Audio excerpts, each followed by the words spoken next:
All right, this is Founding Lore Fathers FLF episode 5. And tonight, Dan and I are without John, but we are joined by Brandon Wright, author of The Shadow of Cedarville and host of the Tinfoil Tails Podcast. How you How you guys guys doing doing? tonight? I'm doing well. How are you guys doing? Doing pretty good. I think the problem with John is he was getting a little too close to the truth. So Getting that too they close might to have the just got truth, huh? yeah. Poor John. That's not surprising at all. Poor guy and his internet searches. Well, When there's a possibility John will join us. We will reserve a slot for him if he shows up, but if not, we will be able to get through this just fine. I know when you start digging into certain things, the closer you get to the truth, the harder it is to continue. Just from my own experiences. So once you guys continue to do this podcast, you might start noticing certain things don't want to work correctly anymore. So let's talk Oh. about that experience. Yeah. So you've been hosting Tinfoil Tales for a little while now. How about you give us a rundown of what exactly you talk about? Because we share the same space in a lot of aspects. And, we'd really love to hear about your show and just some of the stories that you've gotten along the way. Sure. Tinfoil Tails started, well, it officially started last September. I think September 1st was the release of the first episode, but this is something that I've been wanting to do for a long time. And I kind of thought of the name years ago just because some of the things I looked into or whatever, people would call you a tinfoil hat wearer because I've always been interested in conspiracies. I've been interested in like cryptids, aliens, abductions, ghosts, anything like that. Anything strange, anything unknown has always piqued my interest. I grew up in the 90s. I'm almost 40 years old at this point, but I was a huge fan of the X-Files. So if you look, the wall that I have behind my computer, no one could see it. If I had turned the camera, I still wouldn't be able to see it, but I've got all these 10 signs basically. I've got the I want to believe sign from the X-Files. I've got some Sasquatch. I've got the slaughtered lamb from American Werewolf in London and some Mothman stuff or whatever. It's just stuff that I've always been interested in, and I've kind of collected stuff with it. But I wanted to do a podcast more or less diving into conspiracies because I have a friend and I that we always talk about certain things that just seem strange. Like I was a senior in high school when 9/11 happened, and even when I was in school watching it unfold, I thought it was strange that for whatever reason that every school had to turn on the TV and watch all this happen live. As a 17-year-old kid, it made me kind of scratch my head a little bit. But again, I've always been someone that kind of questioned things. So further on, as my interest peaks into other things, I've had a weird experience, which we can talk about that a little bit here later. But I felt like I couldn't talk about it because when you have weird encounters or weird things, most people are going to think you're fucking crazy. Sorry, don't know if I can cuss, but Oh, it's fine. yeah. People think you're kind of crazy because stuff like that shouldn't exist. And if you talk about it, you're going to be labeled as either crazy or a tinfoil hat wearer or whatever. So that's kind of where I come up with the name. And the point of the podcast was I wanted to start interviewing people or having a co-host, and we were just going to talk about conspiracies. It didn't really pan out that way, so I started to interview other people about experiences and stuff that they've had or conspiracies or anything like that. And it just kind of snowballed from there. Like the first episode was with a friend, and we talked about controlled weather, like something that just like weather With control HARP. devices. Yeah, harp and other things. Like we just kind of shot some stuff back and forth, just kind of getting a feel for it. And the next interview I had was someone that said they encountered a Dogman. And then from there, I went from Bigfoot to UFOs to abductions to more conspiracies. And there's other phenomena like the red mark phenomena, which could be, again, considered aliens. A lot of people don't even know what that is, so I can bring that up later. But Yeah, I hadn't heard of that one. Yeah, that's it's not very often that someone says something strange like that, and I'm completely Like, I don't know what that is. I've been getting a lot of people asking about it. They leave me messages on the video on the YouTube, and I've gotten some emails from people about it. So we can dive into that one here in a little bit. And then I've had a flat Earth episode, which that was the most controversial episode I've had. I think there's some ones I've got coming up that might be a little bit more controversial to some people, but we'll leave that. Nice. For, We had the Flat Earth Convention in North Carolina. It was in Raleigh, North Carolina, a couple of years ago. That's an interesting crowd. Yeah. That's the best I can say about that. I will give them this. I'm not a flat earther, but some of the things that they talk about will make you question certain things. Now, there are a lot of things they say make me like scratch my head as like, are you serious? But then there's other things that they talk about and you're like, well, that could sound plausible. You know, if you don't want to believe in the flat Earth, don't watch any flat Earth YouTube videos. That's what I've told people.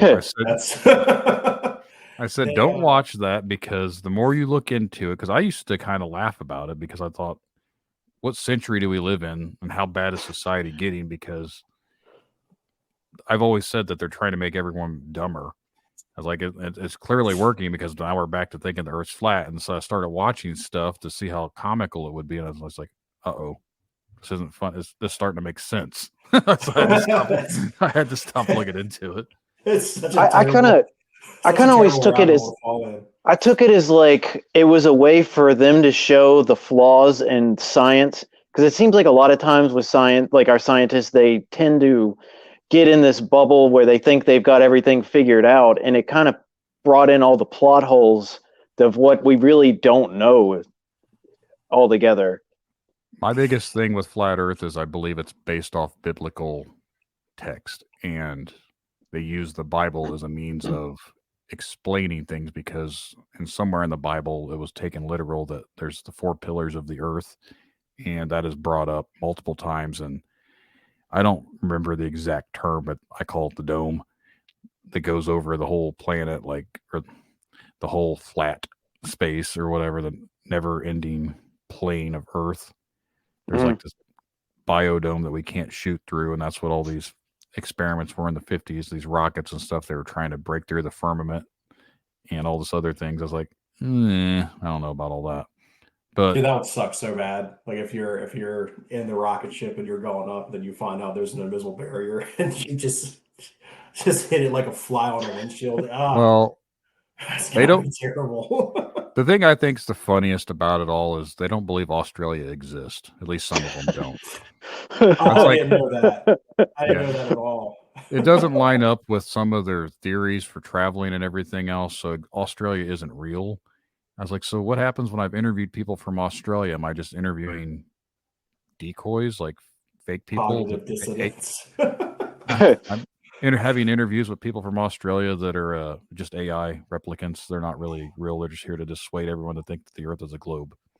They're like the birds of the global map world, or of our atlas.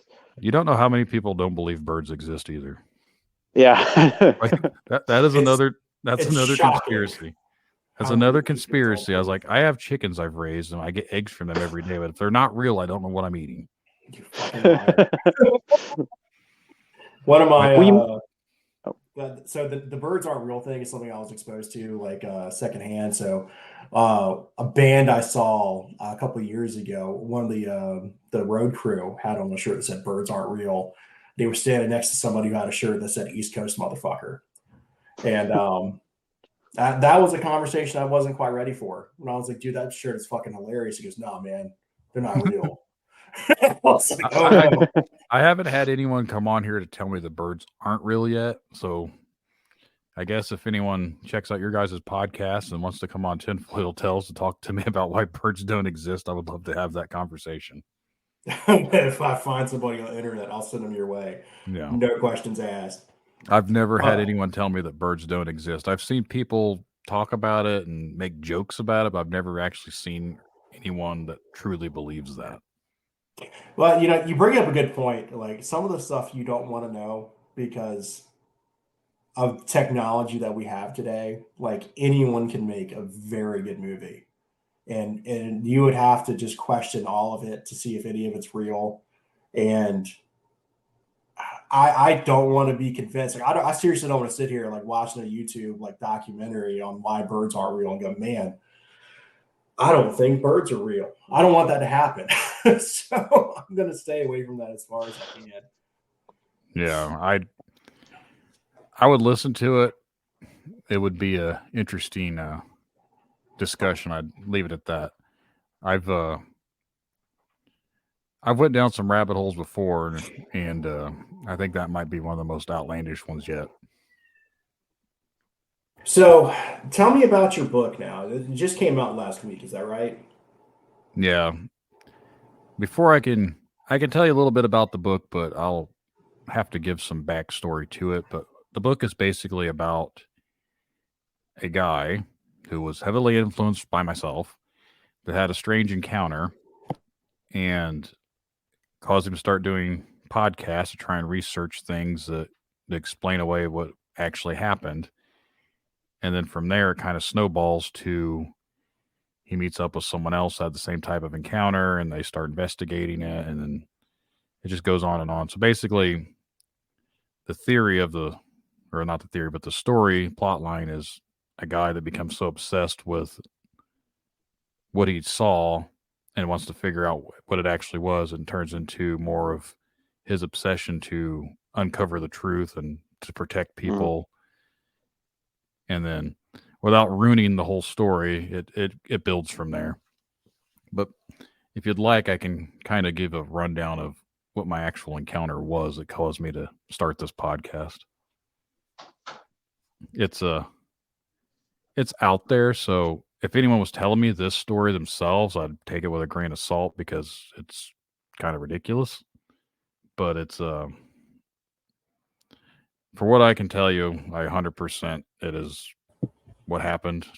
I wish it didn't happen because it makes no sense. There's no logical explanation for it. But basically, I'm sorry to cut you off, man. My bad. But there you go. One of the things that I have learned in this is to always listen to someone, because and some of the stuff we'll talk about a little bit later in the show, some of the stuff we covered before, there's a lot of strange stuff that we can't wrap our heads around, and we probably shouldn't be able to wrap our heads around that happen in our world. And some of it's otherworldly, some of it's not, some of it's people fucking around, some of it's government cover-ups. So we're here and we're ready to listen, man. So we're no judgment here. Basically, this started in February of 2007. I used to work at a warehouse. We stocked paper, and this warehouse was on the outskirts of town, which is not too far from where I lived at the time, because I still lived with my parents. I just moved back home, and I lived maybe like 4 or 5 miles down the road and like around the corner from where this place was, but it's on the outskirts of town. Well, our day shift supervisor, like he ran the whole place, was on vacation. So the lady that we had as our third shift boss wanted to leave early because it was our Friday. It was Thursday night, Friday morning. So she told us we got all the orders pulled and everything delivered, we could leave whenever we were done. So we hauled ass, did everything we could to get everything done. So about 4:45. We usually don't get off until 6:30. She was going to write out our time cards because every Friday we never clocked out anyway. She would always just write us out like 10 minutes early. But we ended up leaving about an hour and a half to 2 hours early. So we leave, and the guy in front of me, one of my coworkers, he's driving, and we turn down this county road, which kind of goes off towards the highway, which is kind of where I lived. I see him, and he's probably maybe 1,000 feet in front of me, roughly. Again, I don't know. It's dark outside. But I see his brake lights light up. And all of a sudden, I see him swerve and go down into the grass, like ditch line, and shoot back out and keep going. And at this time, I'm like, what is this drunk guy doing? Like, I refer to him as drunk because we always had a running joke that he always was drunk because he'd been in jail for fighting 5 cops and got into like a bar fight, and he was in jail for like 9 months from it or whatever. Just kind of a whatever. He was the type of guy you didn't really want to piss off in general, but that's one hell of a reputation builder. Yeah, getting drunk and fighting 5 or 6 cops. Yeah, he got into a bar fight and took like 5 or 6 cops to arrest him, and he got tasered twice. Was the story. So I don't know if that was just a story or what, but he was in jail for 9 months, and that was what everyone said while he was in jail. So I didn't want to push the vibe too much to figure out if it was true or not. But anyways, he swerves, goes off the road, and then as I get closer to where he was, I was like, what is going on? I see this big black figure walking down the middle of the road. Now, I can't like physically explain the way it was walking without not being able to explain it. This thing looked like a person wrapped in a black cloak or blanket. Like, I did not see a head and I didn't see any arms, but it was very tall and it was leaning forward, almost like the top half of it was really heavy. So it was like hunched forward, like an old person would be like using a walker, but it didn't have arms. And it was swaying as it stepped. And it was almost like it was flopping in the wind. And I always describe it as like when someone, you ever see those blow up dancing inflatable, inflatable like tube man, wacky wavy inflatable arm man. That's literally what it looked like without arms, but it was like flopping when it would step. It didn't look natural. It was very otherworldly. I don't know how else to describe it other than the way it was walking didn't make any sense. And it wasn't floating. It was actually taking steps. I had to swerve myself because the damn thing was walking in the middle of the road. And at this point, I slammed on the brakes because by the time I got up to it, I thought I was going to hit it because I thought it was a drunk person or something going on a midnight stroll out in the middle of nowhere wrapped in a blanket. Like, I didn't know. So I kind of hit my brakes to see what this thing was, and it walks right past my driver's window. Now, I'm driving a 98 Ford Explorer. I've looked online. A Ford Explorer is 67 inches to the top, supposedly. This thing was at least a foot taller from what I could see, because I couldn't really see the top of it trying to look out my window. And it was still leaning forward. So if it's a foot taller leaning forward, if it stood straight up, it had to have been over 7 feet tall. But again, I did not see arms or legs or any definitive detail of what this thing was. And I can't say 100% sure, but I think it actually bumped into my mirror when I kind of stopped as it walked past me. Once it got to the back of the vehicle, I could see between its legs, like where it was taking a step, I could see the ground and then the blackness of the legs. So it wasn't translucent, like you couldn't see through it. It was a solid mass, but it was just black. I didn't see fur. I didn't see clothes. I didn't see anything. It was just like a solid black figure. This is in the headlights, right? So it's pretty early in the morning, so the sun isn't quite up yet. Is that right? Yeah. This was like 4:30 in the morning. There was no sun because it was in February, so it was pitch black outside still. And in the headlights, everything was black. But when it got behind me, it was in my taillights, so it was red, and I could still see this, like the actual legs and everything being illuminated red, but you can tell it's like a black figure. And then I turned on the gas because I was like, I'm getting out of here because clearly this is crazy. Hang on one second. I got to take a drink. Sorry about that. But I drive down the road and I see where my coworker had pulled into this parking lot. Now, this is right before you get to the highway. There is a state, like, highway department. And then as we're sitting there, like, he pulls in and I pull up next to him. He's freaking out. Now, this is this big brawly guy, beats up people, goes to jail. He's freaking out because whatever was just walking to the road. So I roll down my window. He rolls down his window. He's like, "Did you see that?" I said, "Yeah." He's like, "It didn't have a fucking head." I was like, "I know, I didn't see a head on it either." He's like, "What was it?" I was like, "I have no idea, but I'm going back." And he said, "No, we don't." I was like, "No, we have to go back to see this thing." Because I was like, I need to know what the hell we just saw. So we turned around and we drove back to where we thought this thing was.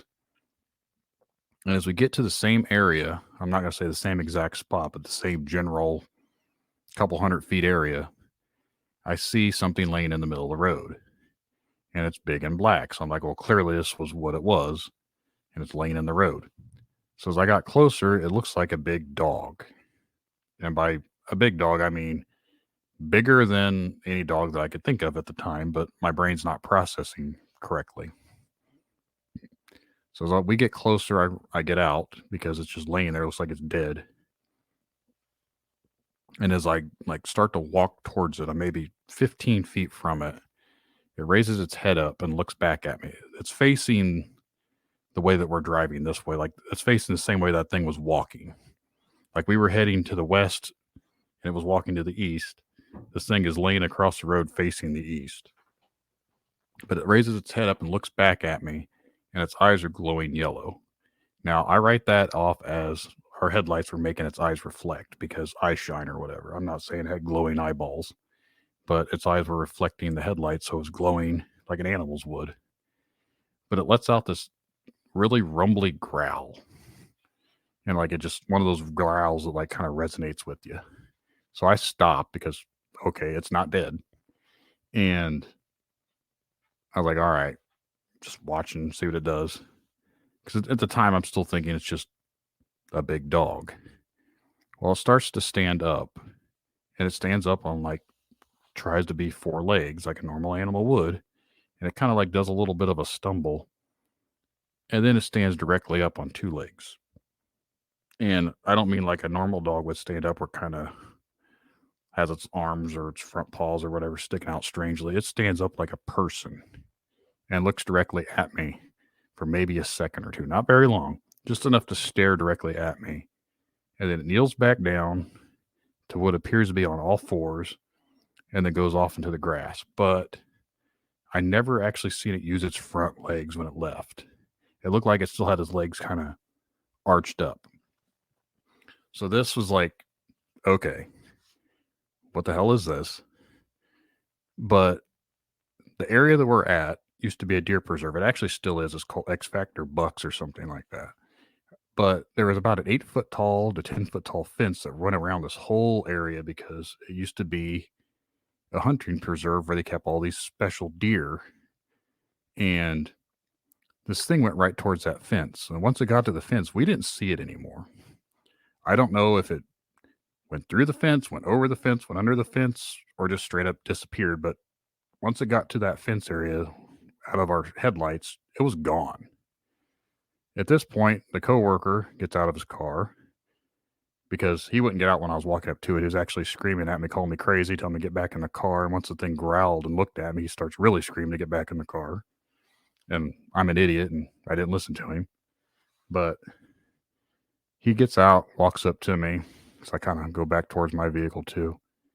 And we're like trying to discuss what this was because clearly I don't know of any type of dog that can stand up like that.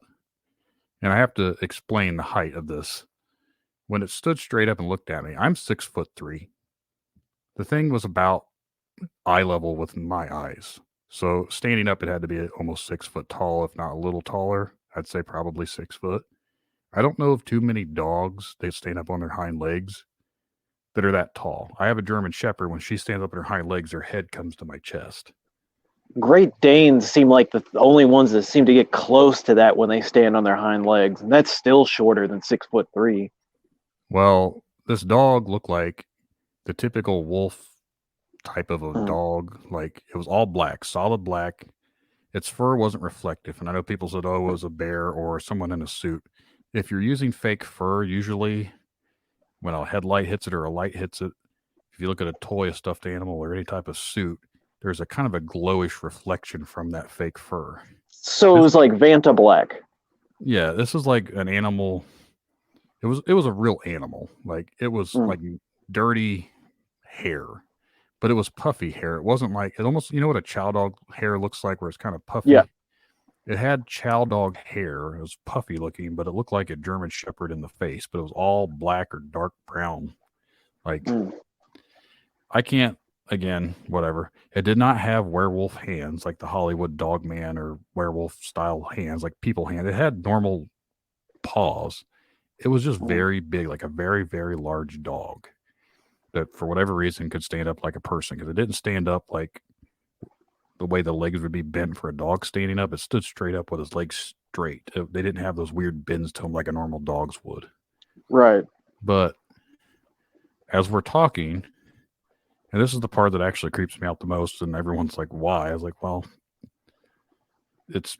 I'll get to that in a second, but as we're talking about what just happened, because clearly this is crazy shit going on because we just seen some strolling down the road and then we see a dog. But as we're talking about what's going on, I happen to look down by our feet, and standing right between us is a mouse, just a normal looking mouse, not a big deal. I don't know of too many mice that come up between two fairly large humans and just stand there. And I mean standing on its back legs. And it's cleaning itself. I never thought about this until like the last couple of months. Everything that we seen that was strange was all on two legs at one point or another. But this mouse is sitting kind of on its butt area, like it's on its tail, but it's washing its face. Like it's meticulously like rubbing its face with its paws, its two front paws, and like cleaning itself. It looked really wet, which is strange. It wasn't like wet outside or anything like that, but it's like meticulously like trying to like clean itself.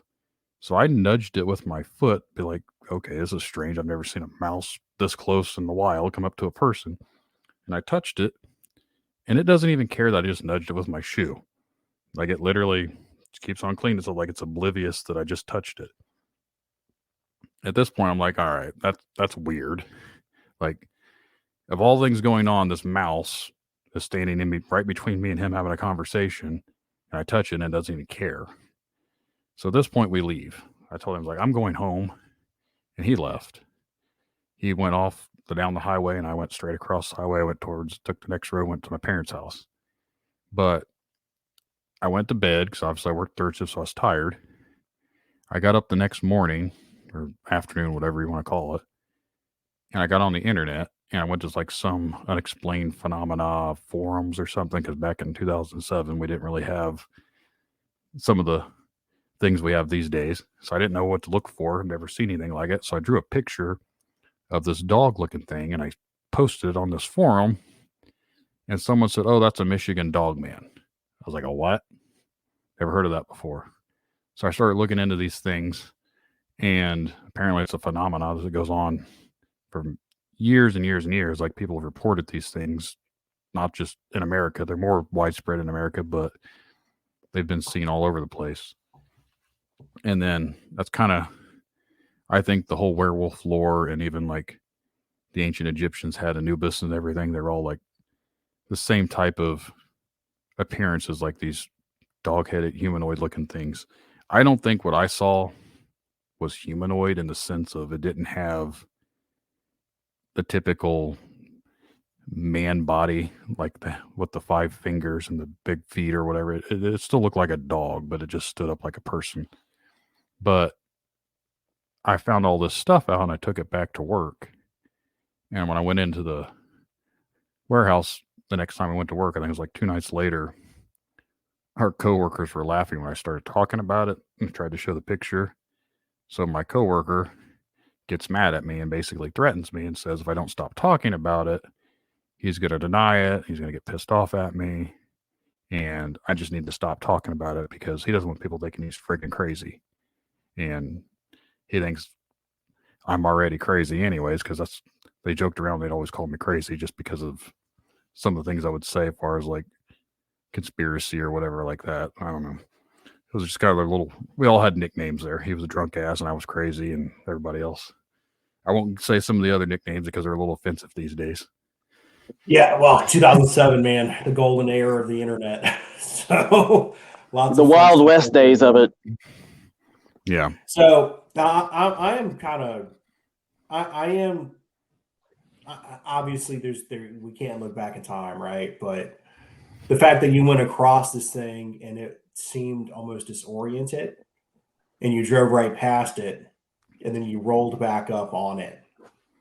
Now, I'm not familiar with the Michigan Dogman or Dogman lore at all, to be honest with you. Is that like a transformative thing? Like, I mean, I think there's a difference between it and werewolves. Shapeshifter? Yeah. They're all different. Werewolf and a Dogman are not the same thing, but I think they are into the sense. And it just is my opinion. So anyone listening and wants to come say, "Oh, he's a know-it-all," no, I am not one of those people. I'll be the first to tell you I don't know a fucking thing. I just have.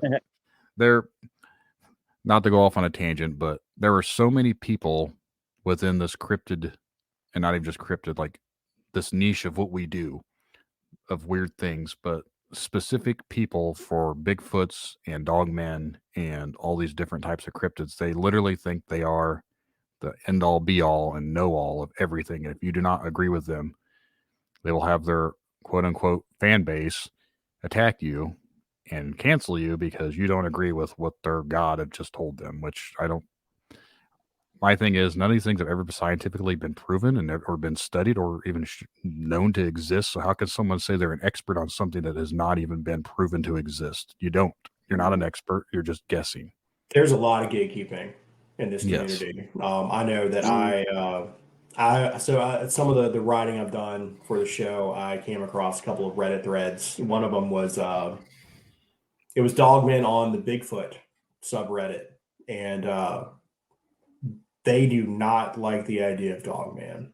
The Bigfoot crowd, it's such a strange thing to see because, like you said, none of this stuff none of it's proven, none of it. So we don't have actual Bigfoot evidence. We don't actually have Dogman evidence. But for them to sit there and say, "Oh yeah, the Dogman people are crazy," it's a little bit out there. And it's not even like, it doesn't seem that out there to me to think that there could be some kind of like missing link that has survived over the years, like, because it is proven that Homo sapiens killed off all of our somewhat relatable humanoids, and to think that they could have survived in the wild men and the mountain men, I don't think it's out there. It's too extreme to think that. And I know that I myself have run into what I think is a Wendigo. And I had the same thing. I had nature around me, like either getting really silent or acting really weird too, like creatures acting out of their normal, coming right up to you. And I know that's one thing they say with Wendigos is if you're dealing with one of those, if nature starts acting peculiar, you might be dealing with one specifically, or it could be like messing with the nature around you. I think, and I'm not, again, I don't want to sound like one of those gatekeepers, but I just had an interview that came out this week with someone from another podcast, and it actually was about, ironically, Wendigos.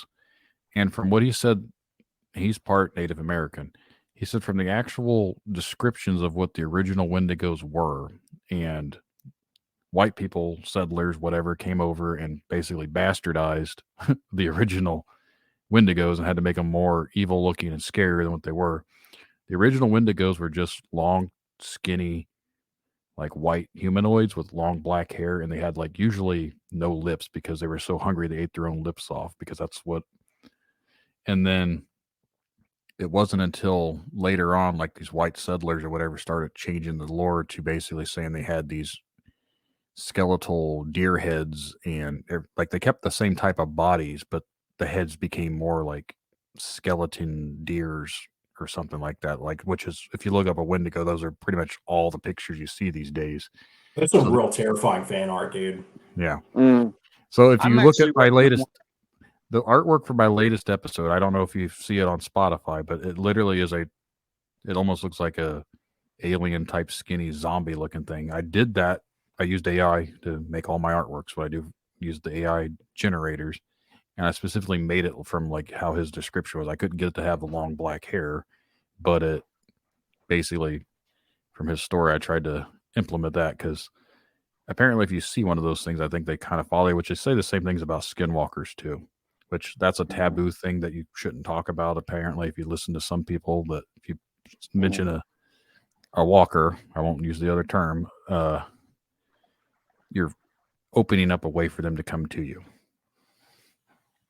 That's true with a lot of these cryptids. Is it's not until you notice them and you're aware of them that it's kind of like if you buy a car and you think you're buying something that nobody else has got, and then you start noticing other cars that are the same make and model going down the road. Yep, I know what you mean. Ford Ranger.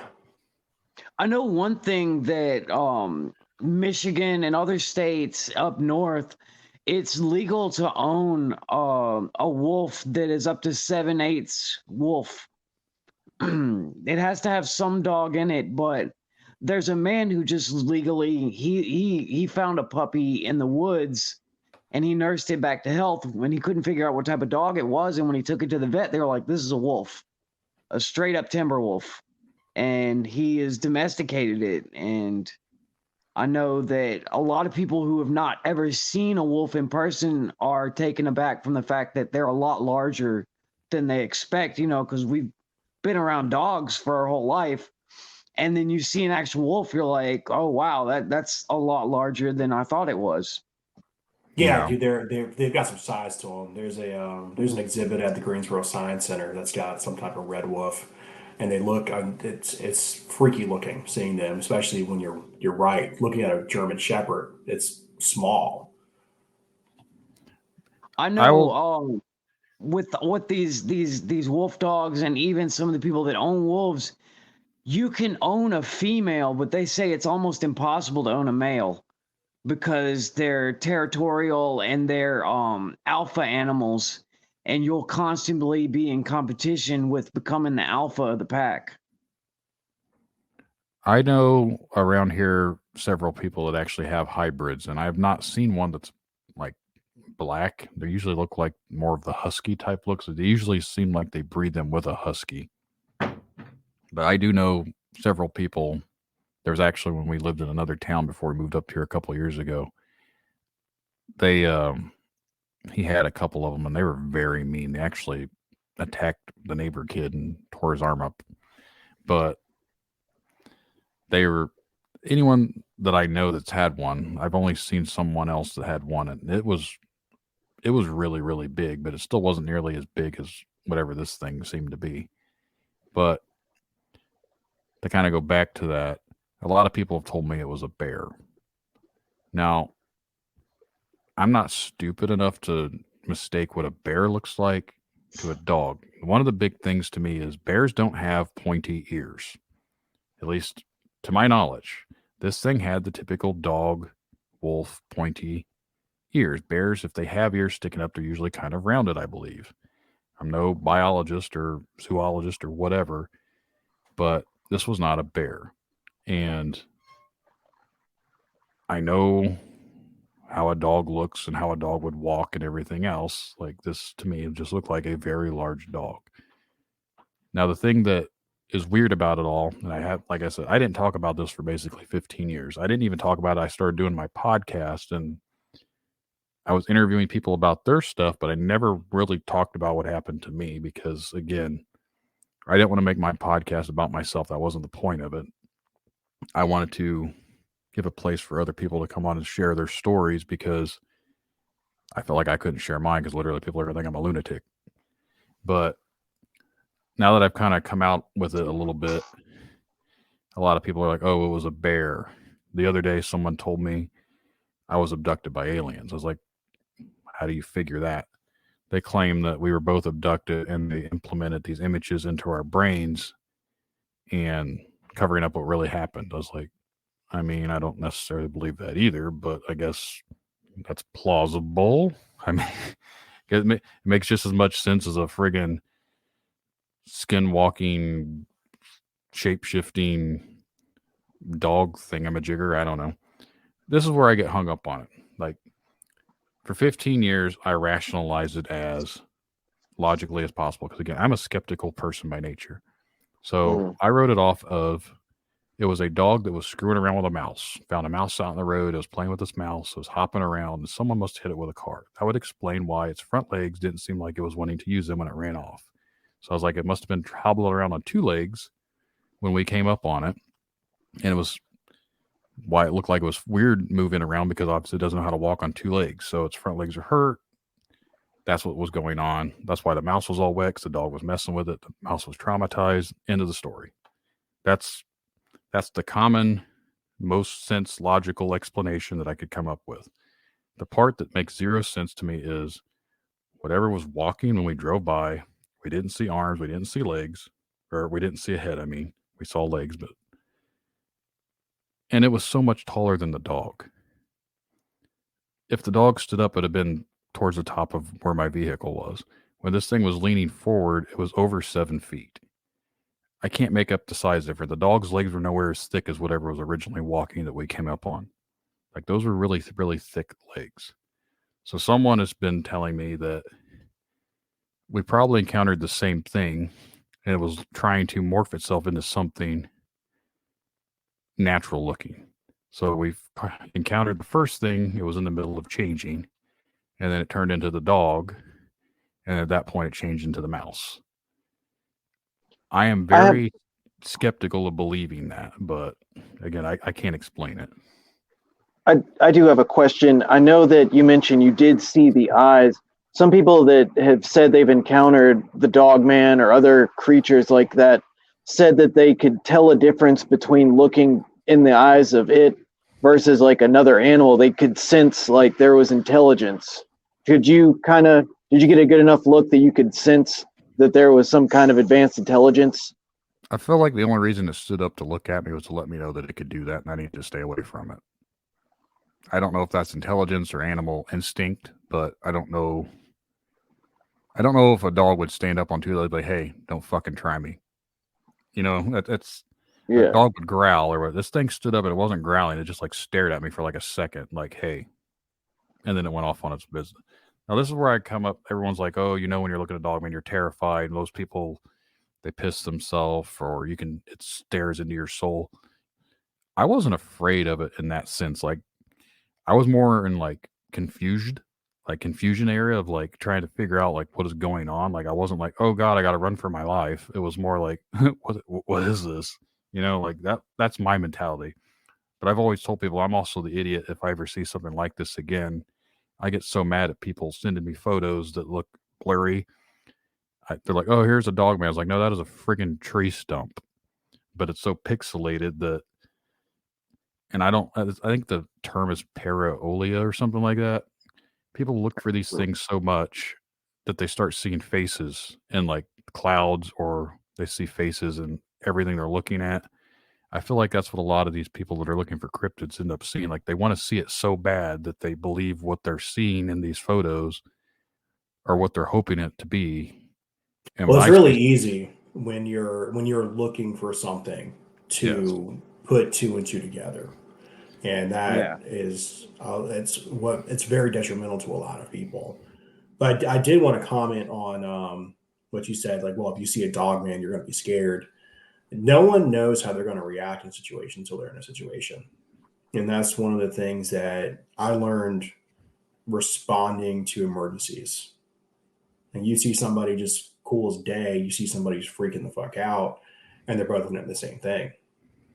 That's why when you listen to like true crime podcast or stuff like that, it's drives me crazy when you can listen to someone making a 911 call and they go, oh yeah, that person's guilty. You can hear it in their voice. You know, they don't care. They don't know what's going on. People process things differently. No. You never know what's going to happen until you're right there. That's why I've said anymore that if I ever see something like this again, I hope I have the gumption enough to pull out my phone and go on like Facebook live stream or something, and I'm going to go after it. So I guess if I get killed, it'll be live streamed for the world to watch, but I'm sure someone will still say it's faked. That's a way to go for sure, man. I'll put that in my top 5 ways to die. No. If I see some strange cryptid or alien or some sort of beast out there, I'm going to be the idiot that goes after it. Because I get so mad at people. Like, you see these videos, oh, they recorded it for 5 seconds and it's walking the other direction. Well, why didn't you follow it? Like, why'd the video just cut off? That's why I get so frustrated. Like, oh, here's 100% confirmation that these things exist. I said, no, I literally just see probably a guy walking away, and you made it completely blurry because we're in 2023 and the quality looks like it was recorded from a 2005 friggin' Nokia flip phone or something. Which maybe it's Motorola. I don't know. Maybe the Nokias were the little blocks. The flip phones were the Motorola's. But I know. I'm pretty sure. The way I think about it is like with any type of ape, you know, pound for pound, the strength that they have and their muscle structure. I mean, they can literally tear you apart limb by limb. and that's just chimpanzees, or you know what I'm saying, any especially a gorilla, and you're talking about a 6 foot 7 foot tall ape. I mean, it's definitely going to be detrimental to your health if you encounter it, and it's not friendly. Well, some people said that when they encounter these kind of things, they either feel a little bit entranced, or sometimes like they can tell. It's like almost like looking into a human's eyes, like they can sense emotion behind them.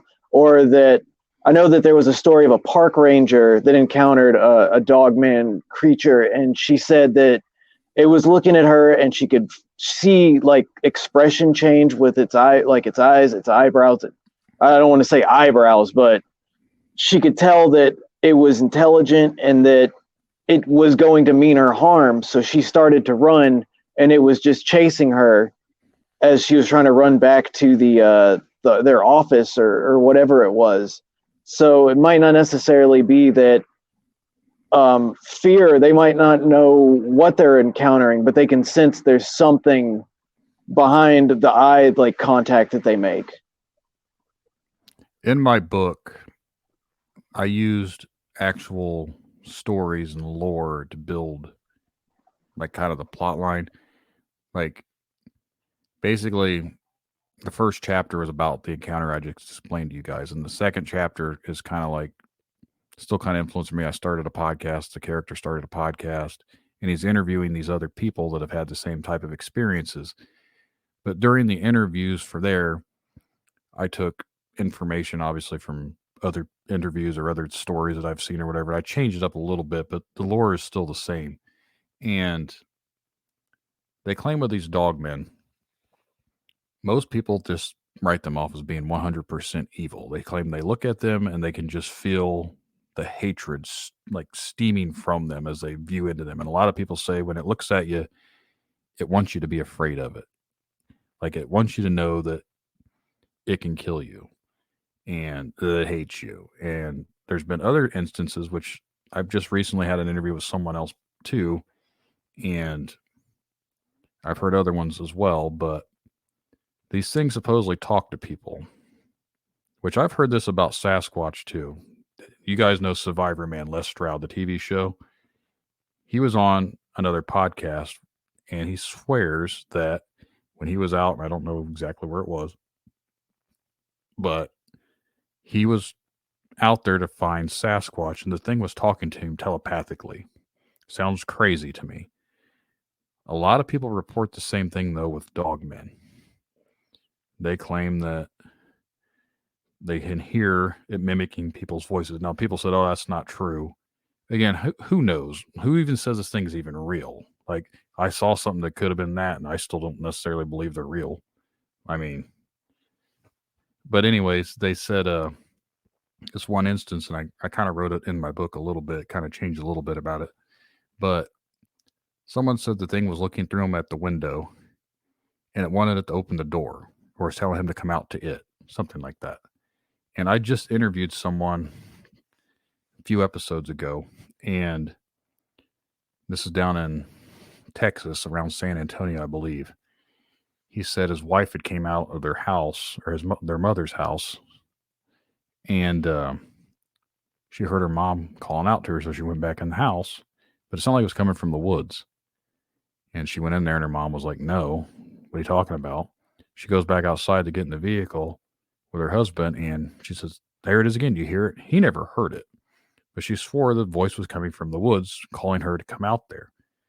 Well, I don't know how much longer this was, but they ended up putting like a mobile home out there, and they lived on the same property where her mom's house was. They had like, I don't know how many acres he said, but there's some woods around it and everything, big rural area out in Texas. And her son, he heard like around 3 a.m. He heard some noise, so he gets up to go see. Her son is looking out the window, and he's like, what are you doing? He said, Mom's telling me to come outside. It's time for school. He's like, it's 3 a.m. You need to go back to bed. He's like, no, Mom's outside yelling for me, telling me to come out. He said, no, you're just sleeping. He said he's looked out the window. He didn't see anything, but he thought it was strange that was telling him to basically come out to the woods.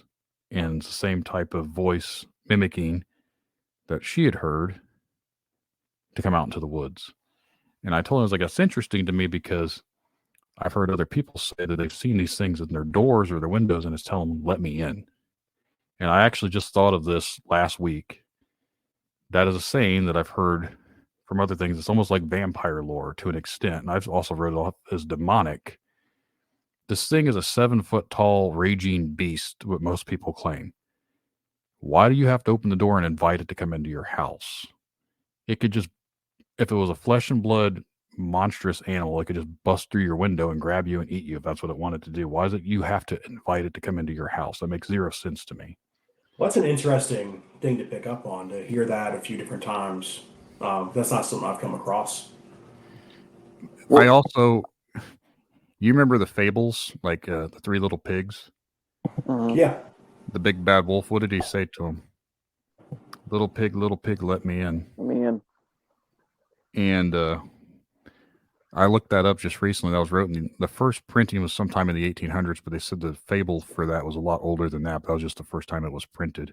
Same thing with Little Red Riding Hood and the Big Bad Wolf, where the wolf could walk like a person and ate the grandma, put on the grandma's clothes, mimic the grandma. Like all these old stories are about the big bad wolf. And then if you go back into, I think it was the 16 or 1700s, they had the werewolf trials going on over in France because there was killings and animal slayings, and they started almost like the Salem witch trials where they were accusing people of being werewolves.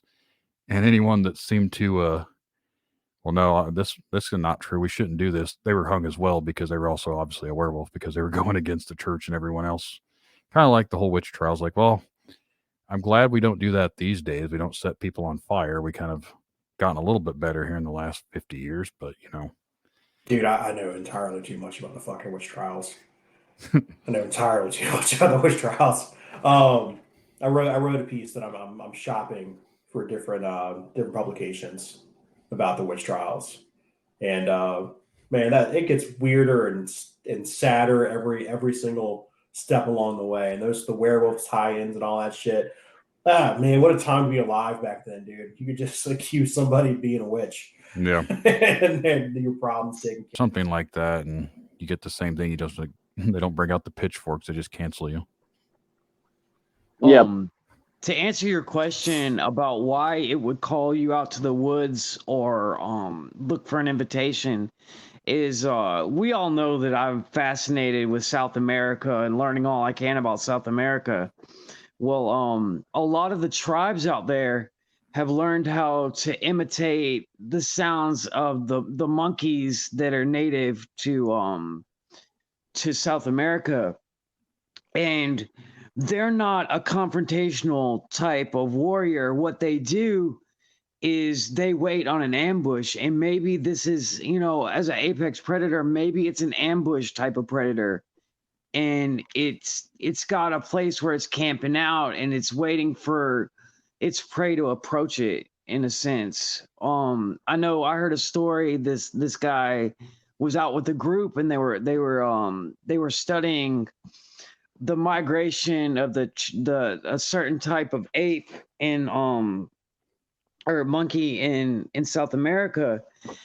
And they noticed that they kept hearing what sounded like this monkey, and it was coming from all around them. But what they had learned is that these monkeys, they travel in packs and they stay together. And when they realized that they were completely surrounded, they were like, this isn't the monkey.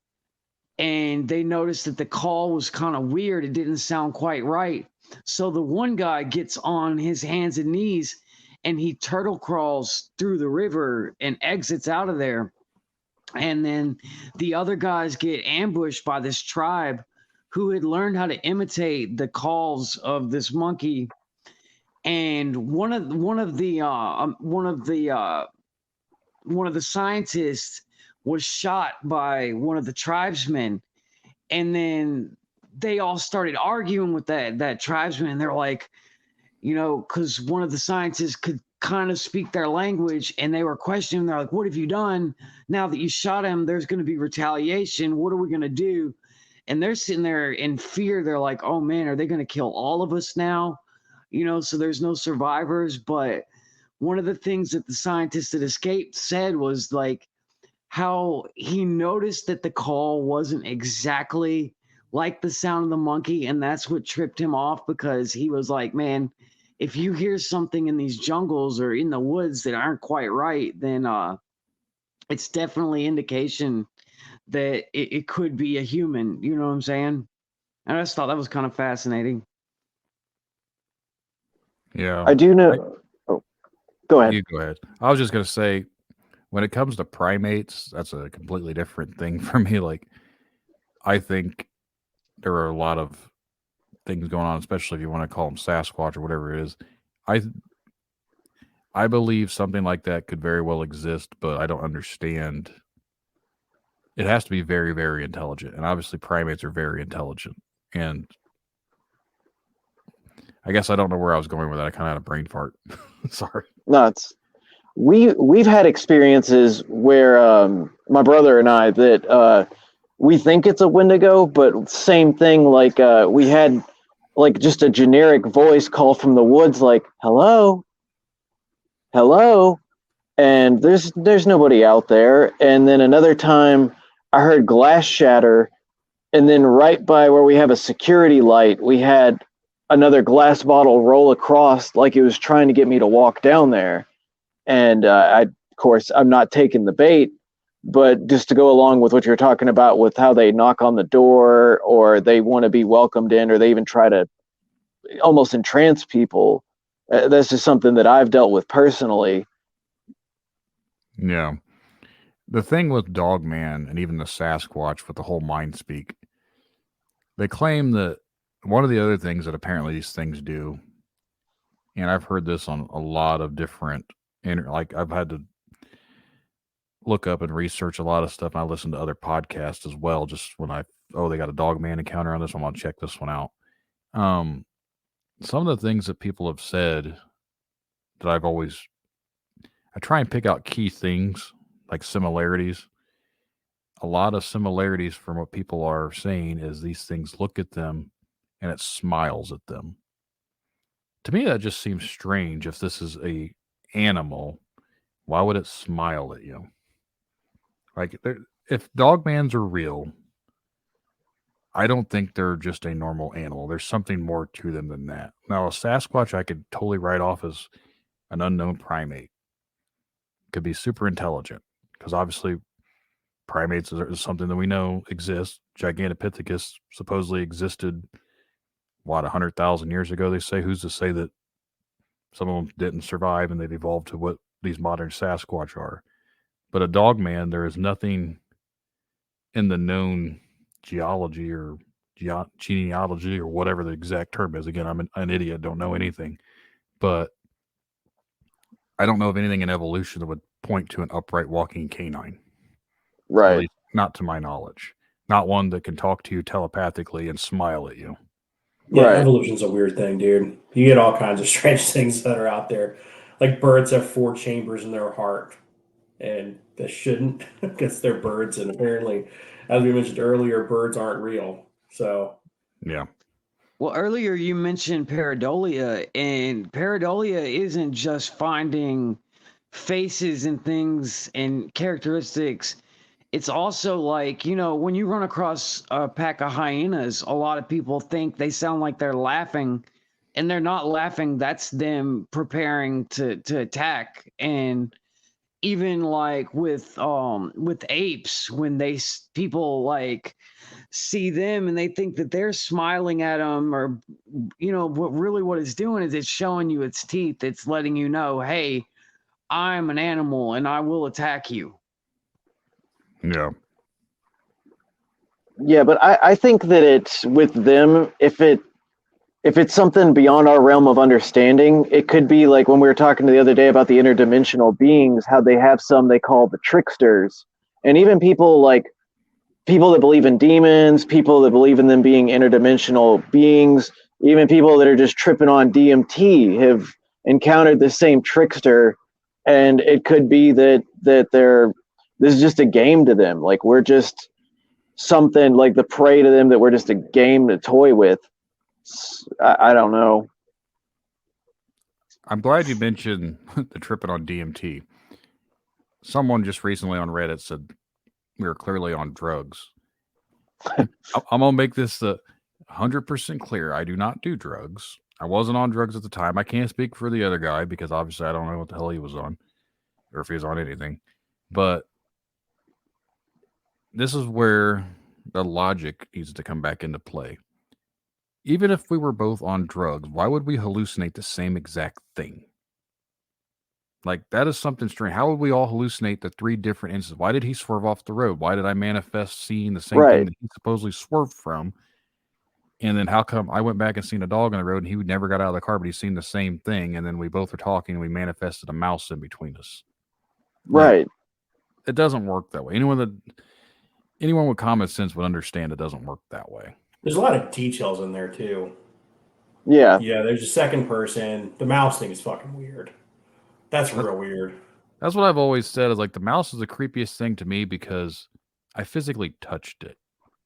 Mm-hmm. So I know it was not an illusion because I could feel it with my shoe. Like when I nudged it, like it was solid. It was really there. Like when I nudged it with my shoe, he kind of moved over a little bit, but he didn't run away. He just kept going about his business. Now you mentioned the fact that maybe it went from, because I didn't even put 2 and 2 together earlier that it could have been you saw 2 different things. I just assumed it was the same one. But the mouse just happened to be there and finding like, okay, there's something else here. I'm standing next to these big things. Maybe it'll pick the big things first as like a self-preservation thing. Like that thought was immediately what crossed my mind. But then you mentioned like someone else, I should say, said maybe it went from wacky, wavy, inflatable arm man to dog man to the mouse, and that's why it's always standing up. It's you definitely had a strange encounter, my friend. Again, I don't know what happened, and people want to argue about it, and like someone had balls to tell me that I was wrong. That didn't happen. Were you there? Like, who are you to tell me what I saw and what happened and what didn't really happen? Because clearly, if you weren't me or my coworker, I don't care if you believe it or don't believe it. Because personally, if someone told me the story, I'd probably be skeptical about it anyways because it seems ridiculous. But maybe because it's so ridiculous, that's why it's believable to me. Because again, I experienced it. It is what happened.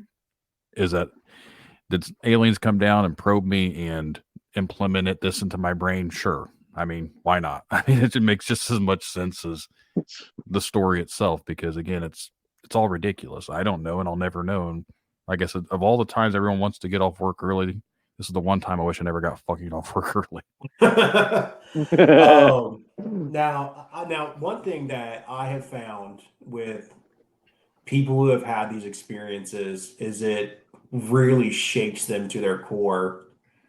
And you held this in for 15 years because you were obviously they were self-conscious, right? Like, okay, people are thinking I'm crazy. Now, when did you bring this up to your spouse? If you don't mind me asking, like, how did that conversation go? I don't remember exactly when I said something. I've told them before about it, and I don't know if they ever believed me. Again, because a lot of people don't believe in this stuff, and that's fine because, again, I'm skeptical too. I have people all the time come on my podcast, and I don't try and discredit anyone. And to be honest, I believe that everyone that comes on my show believes what they're telling me, but that doesn't mean I have to believe their story. Does that make sense? Like, yeah. Like, I believe that what happened to them is their truth, but there doesn't mean their truth is correct. And that's how I've always looked at it. I think there's more to it. I'm not telling anyone to believe my story because, again, I'm just going by what happened. I don't know 100% if that's the truth, but it's my truth because that is what happened to me. But I can't say I know what it was because I don't know. I'll be the first to admit I don't fucking have a clue of what happened because to me it's ridiculous. But when it comes down to understanding stuff like this and explaining to other people, I didn't really talk about it to many people. I'd said some stuff here and there to a couple friends or whatever. No one ever really talked about it. So I always got the vibe that they're probably thinking to themselves, all right, he's fucking crazy or something like under their breath. So I didn't really mention it too much. And then for whatever reason, I was at work for the company I work for now. We're actually out surveying. I was with another guy, and he had talked about having lived in Alaska or whatever. And I asked him, I said, oh, you lived in Alaska? Ever had any Bigfoot experiences? And he just kind of chuckled. He didn't really say much about it. And for whatever reason, I was like, you know what? I'm going to tell this motherfucker my story and see how he reacts. And then there was just awkward silence afterwards. I was like, yep, he thinks I'm crazy.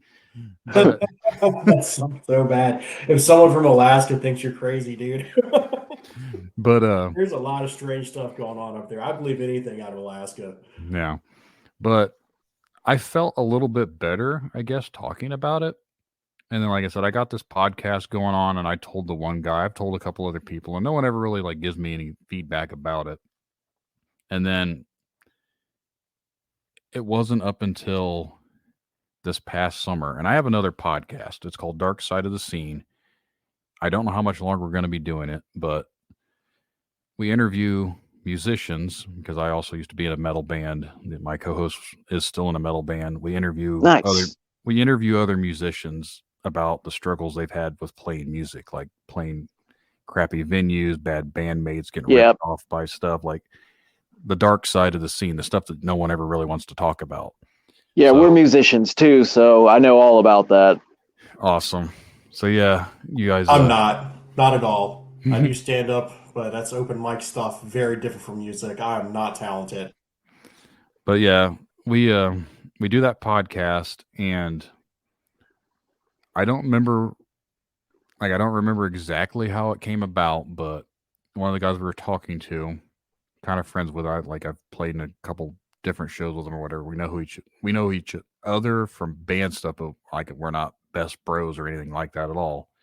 And he's dating someone from my hometown, and for whatever reason, I just told it like what happened on that night, on that episode, and then I took it and then I moved it over to the Tinfoil Tails. Like I just took that section. It was like it ends up being a 12-minute little section called What's Walking Down the Road. And it's kind of not a very in-depth recounting of what happened. That was the first time I'd ever put it on the show. Now, the first time I'd ever talked about this publicly was last year on another podcast. And they interviewed me to talk about me being a podcaster, basically, but some other strange things that happened. So I told them the story. Never really, oh, yeah, well, that's very strange.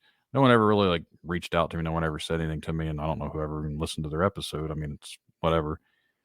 And then within the last month, the main Dogman podcast that I'm aware of, I posted the story up on Reddit, basically. And a lot of people giving it the arrow up, thumbs up, whatever you want to call it on Reddit, and said, oh, you need to share that more. You need to tell more people about it. And we believe you. And I was like, oh, I figured everyone's going to be here ripping me a new one saying I'm full of shit because it's so stupid. So I reached out to a different podcast, and I don't know if you guys want to name drop other podcasts or whatever, so I won't do that. But oh, you can, dude. We're all for it. Plug them away. Well, eventually someone will hear it. But unless it's bad, then maybe don't. It's not bad, but I don't want to just like plug other things. It's called Dogman Encounters, and I don't have a problem with that guy, but for some reason, other people do. Like, it is what it is. Like I said earlier, I feel like podcasting, you have all these gatekeepers, and they all think they know what they're talking about. So if you're a fan of that guy's show, you can't be a fan of this person's show. And there's just, it's all stupid.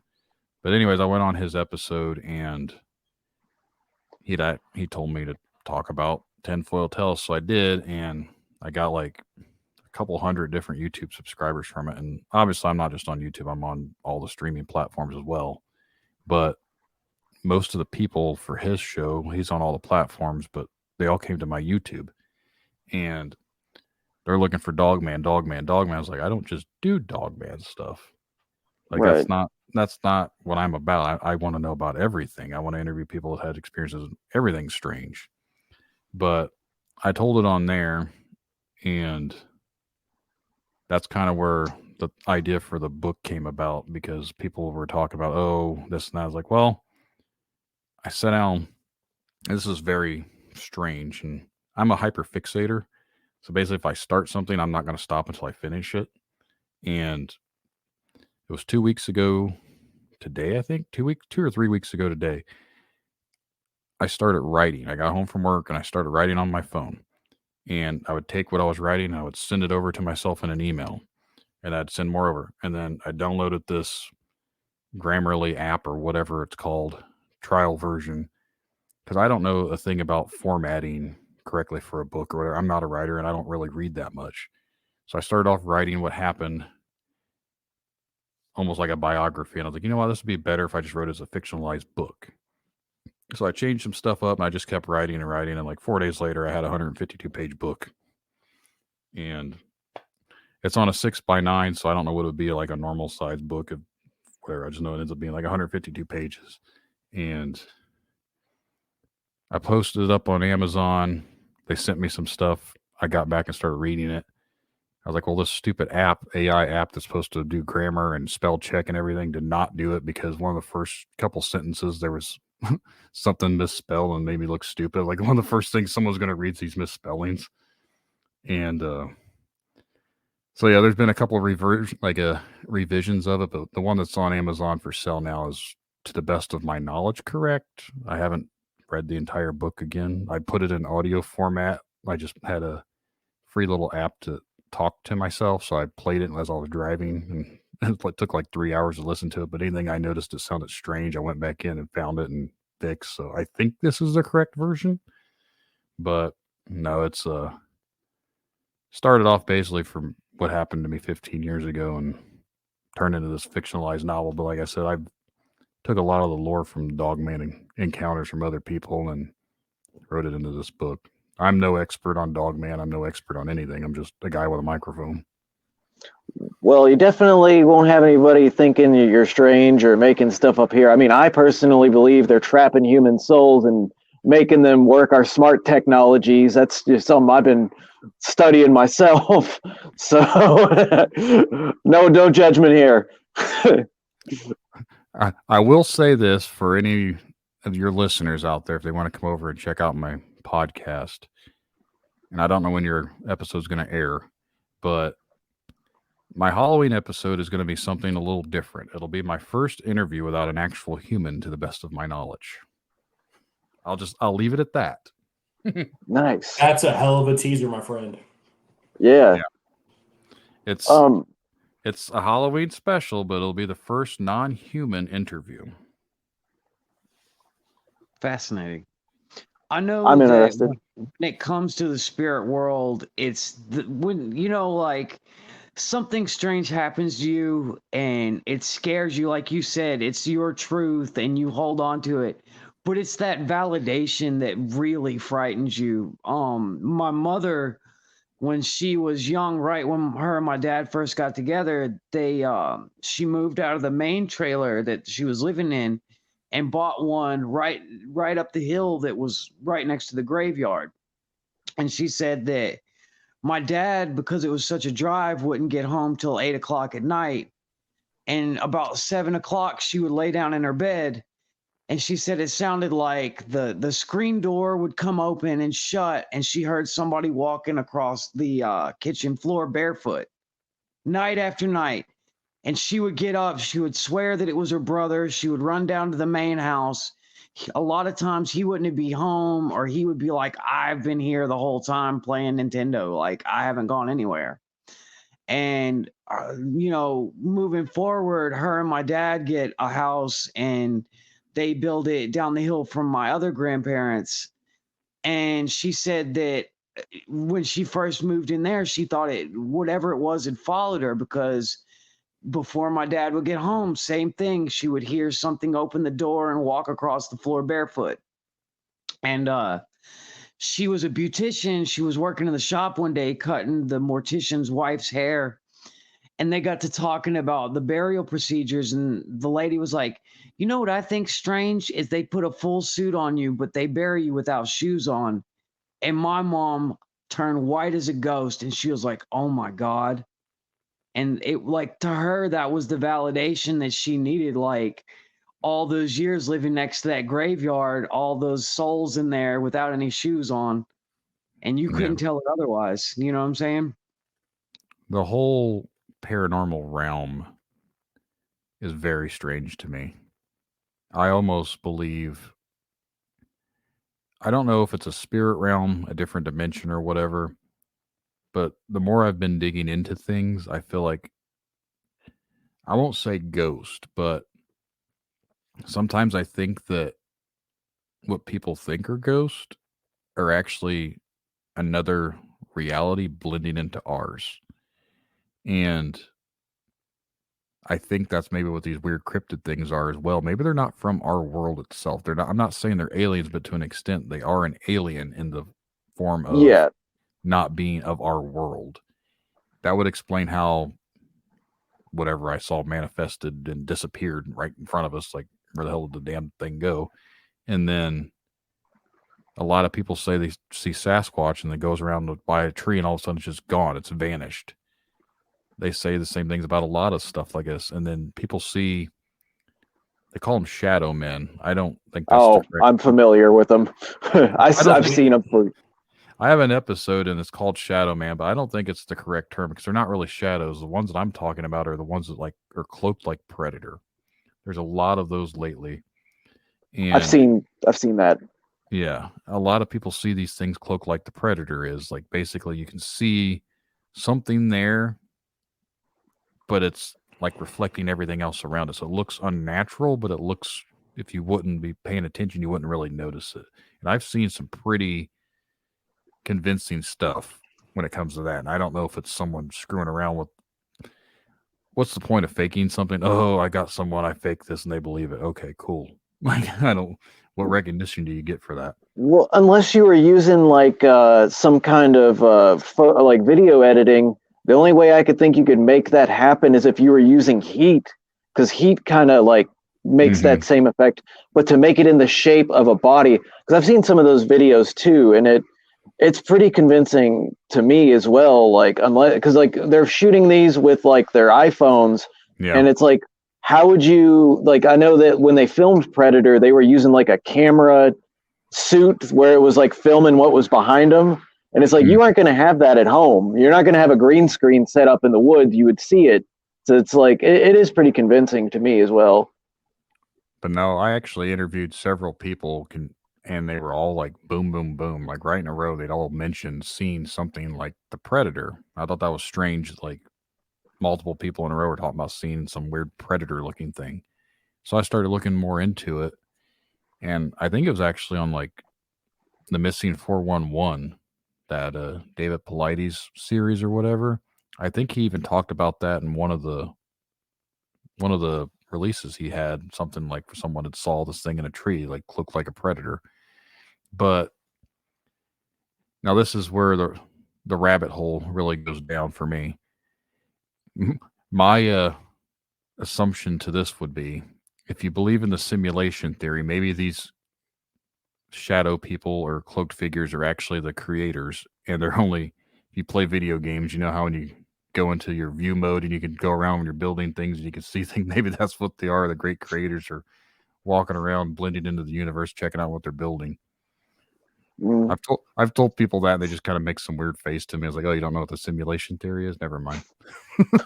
We've talked about that too. It's crazy too how scientists are coming around. You know, they don't want to necessarily believe in the religious realm, but they're kind of in a back way coming around to thinking, oh, well, maybe there's something that created us. And then, you know, I don't necessarily think that the truth will be sought in a book from 2,000 or 3,000 years ago. But if you look at the idea that, you know, they're looking at a creator and now you're looking at a creator because the Big Bang has some flaws in it, you know, like, is there not a way that these two worlds could coincide together, like the science realm and the spiritual realm? I actually had an interview recently with another podcast, and they're all about conspiracies, but I feel like I maybe offended them because after the podcast, they've never responded back to me. They never promoted me on the episode. But I am not a believer in the Bible in the sense of it has been rewritten by man so many times, and that's where our opinions differed when I brought that up. Like they're like, "Well, I don't think you have the right interpretation of that." It's still you believe in all these conspiracies, but yet you're going to tell me the Bible is 100% true. Like that's where I've got a fun fact for you. So, the King James Version of the Bible, the most widely accepted version of the Bible. King James wrote a book called Demonology, in which he made the legal argument for killing witches. That's the dude who got the Bible to everybody, and it was a power play. So it's very hard for me to look at that and go, okay, well, that's version 2. And from there, it's been translated so many times. Like even like Jehovah's Witnesses have their own version of the Bible. It's hard. That's what I tried to explain. Like you have to understand that, oh, this is the Word of God. The Word of God according to the person who wrote it. Like, again, it was written by man. I could turn around and say whatever book you're writing or whatever book I wrote is the Word of God. God told me to write this. So this is the Word of God. My book about Dogman is literally the Word of God. He wanted me to talk about it. And who's to deny me? Because it's the same thing as people said this is what God told them, so they wrote the Bible. Like, that's where I get hung up on it is I'm not saying religion is wrong. If it works for people, that's great. I just don't necessarily buy into it, I guess. Right. My thing is when it was being translated, I mean, because of King James and because of his standing, if anything coincided or went against what he was trying to have people at the time follow his rules or whatever, I mean, why wouldn't he be inclined to change a few things to follow what he was trying to get these people to do, to obey him? You know what I'm saying? Well, Julius Caesar did that. I mean, they have parts of it added in there that where he talks about you have to pay penance to Caesar or something like that. I forgot which book that's in, but I mean, he was like the leader of the Roman Empire at that time, and it's like clearly he's putting his politics in there. Oh, dude, the Catholic Church was pissed off when people read that and they found out that there's parts in the Bible that talks about how it's sinful to give money to the leaders of the church. And a lot of people died. A lot of people died. So that's probably my favorite fun fact about the Bible is the interpretation of the Bible has led to a comedically amount of dead people. Oh, like, yeah. It's nuts. The whole religious war era of English history is cool. It's fucking crazy, dude. Religions in general are just another form of control. They're stories passed down to keep people in line to what someone decided to make the religion, that these people needed to be this type of position. You have to do this, otherwise you're going to go to hell. Or in the other religion, you're not going to get to go to paradise or whatever it really is. They're just rules and stuff implemented to piss off a god.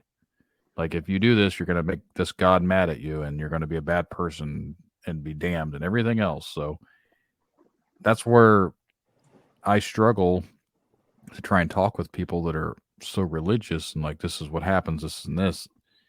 I'm glad that you believe that. Like, if that helps you, that is awesome. But don't tell me that I have to listen to what you're doing because you're basically trying to control free thinking. And I feel like that is what most religions were all about. They didn't want anyone to think for themselves, and I don't think they still do today. So, you know, I know we don't have a ton of time left, and it's getting late, guys. But maybe this just be a teaser for the next episode. So, the information that I have written up is about a gentleman named Paul Bennewitz, and it involves aliens and misinformation from some of our favorite 3-letter agencies. And a lot of that information that came from the government and passed through the UFO community centers around a lot of what we talked about today. I think it's a great story to tell. But in one of those cases, one of the theories that got passed from one of the boogeymen to the UFO community in the mid-70s was that we were genetically altered by a primate was genetically altered by an alien species. And that's how we ended up being where we are now. And that becomes like the whole UFO thing becomes a religion to people. And when they see it and they have these moments and they get really caught into it. And I just felt like I needed to put that out there because that is a hell of a topic. I have an episode that I actually just had the interview with last night, so it won't be coming out for, I think it'll be like my 50th episode. But it kind of talks about what you just referred to. But the guy I interviewed, he's wrote this book, and it's called The Hidden History of Humanity, and you can only find it on his website. And in order to find his website, you have to go to a specific search engine to type it in.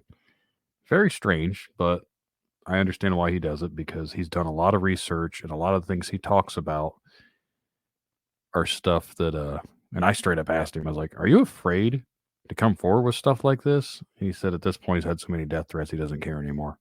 Oh, wow.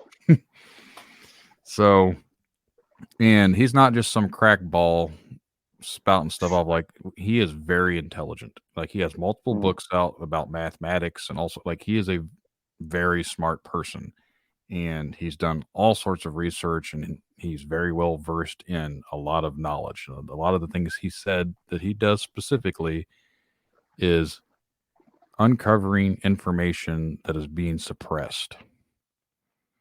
So I'm looking forward to having that episode come out, because I have a feeling that might be my second ban on YouTube. So earlier you were talking about how you like the you're really into the X-Files. Did you ever watch the Lone Gunman spin-off show?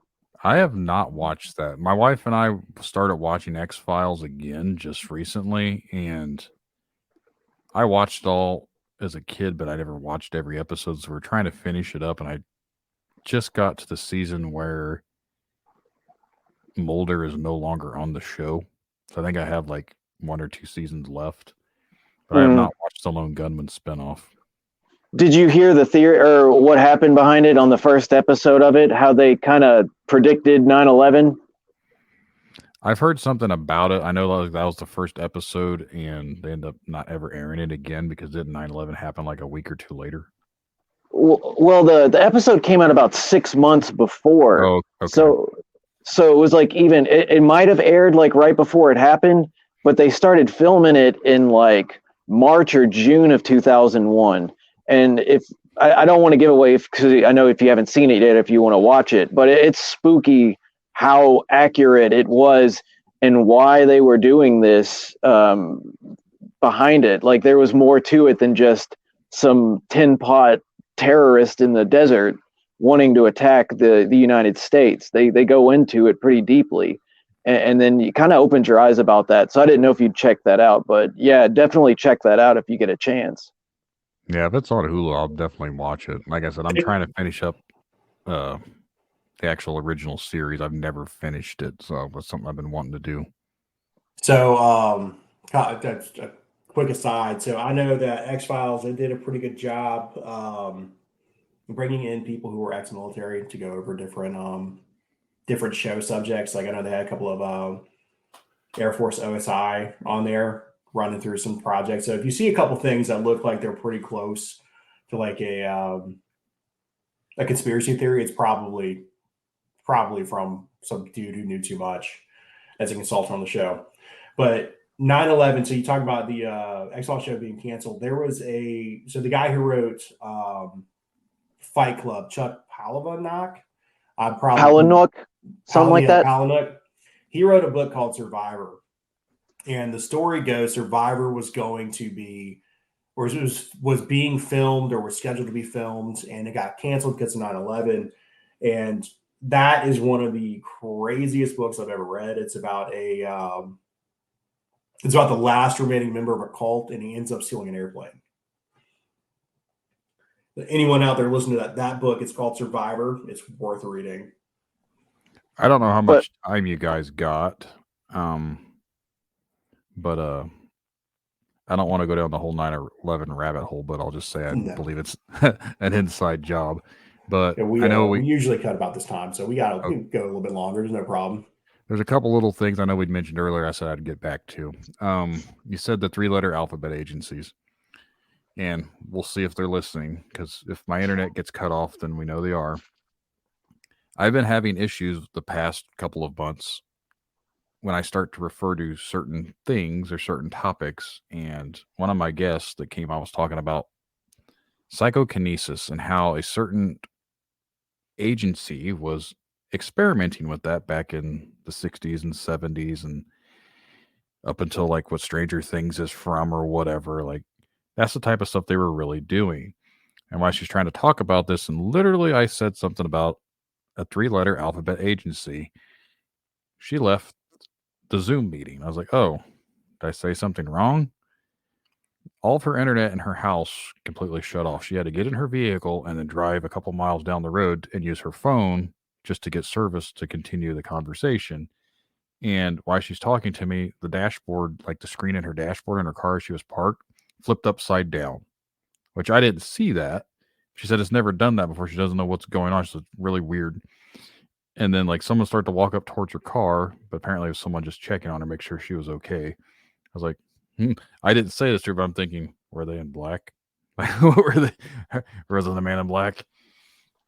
But she had said she was on the DOD website prior, looking up research to talk on the episode. I was like, well, there was the first mistake you did. You went into a DOD website looking up psychokinesis stuff and how they used to test it on little kids.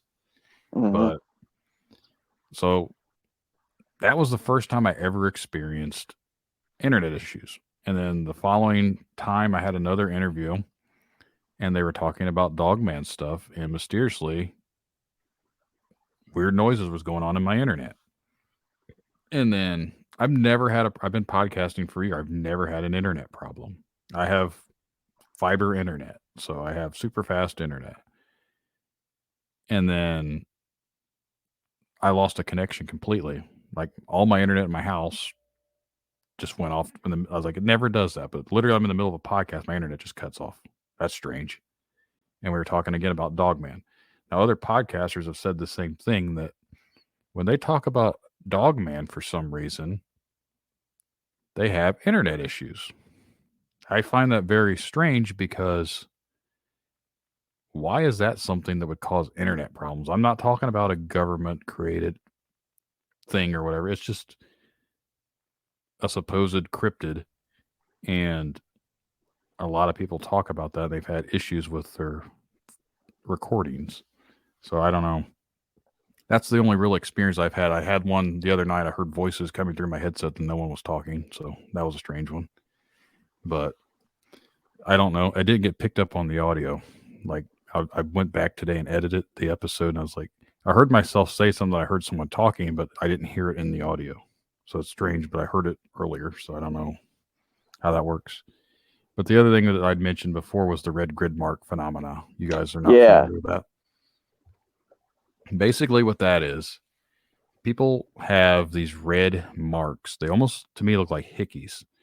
And they're in intricate patterns on their backs. Now, not all of them are intricate, but they're like just placed on their backs or anywhere on their body, really. And when I first started looking into this, I hadn't heard of anything else about it. Literally I was in a UFO abduction group looking for guests, and someone said something about these weird marks, and someone said, it looks like red grid mark phenomena. I was like, what is that? So I started digging into it. And the guy that created the group on Facebook, I ended up having him come on. He did a survey with over 100 and something people. And the survey is actually available on that group. So if you're a part of that group, you can get into the files and it's on there. A lot of people's not familiar with the thing, but it's definitely worth looking into. I've had people, for whatever reason, they've messaged my wife to get a hold of me about this because they're freaking out because their wife has it on them. I was like, my wife has no idea what I do on my podcast. Don't be trying to contact her because she doesn't know anything about this. Dude, you got to hit those privacy settings, man. Yeah. Make her do it. Make sure she's not on. Yeah. But somehow they found my profile because they saw the video on YouTube and they figured out the podcast name and they figured out me, and then they found her because they were messaging me, but it wasn't coming directly to me. So they started messaging her. I was like, okay, that's strange. But I've seen photos, and I go back to crop circles. Like some of these designs are intricate, like a crop circle, and they're on these people, but they're not always perfect.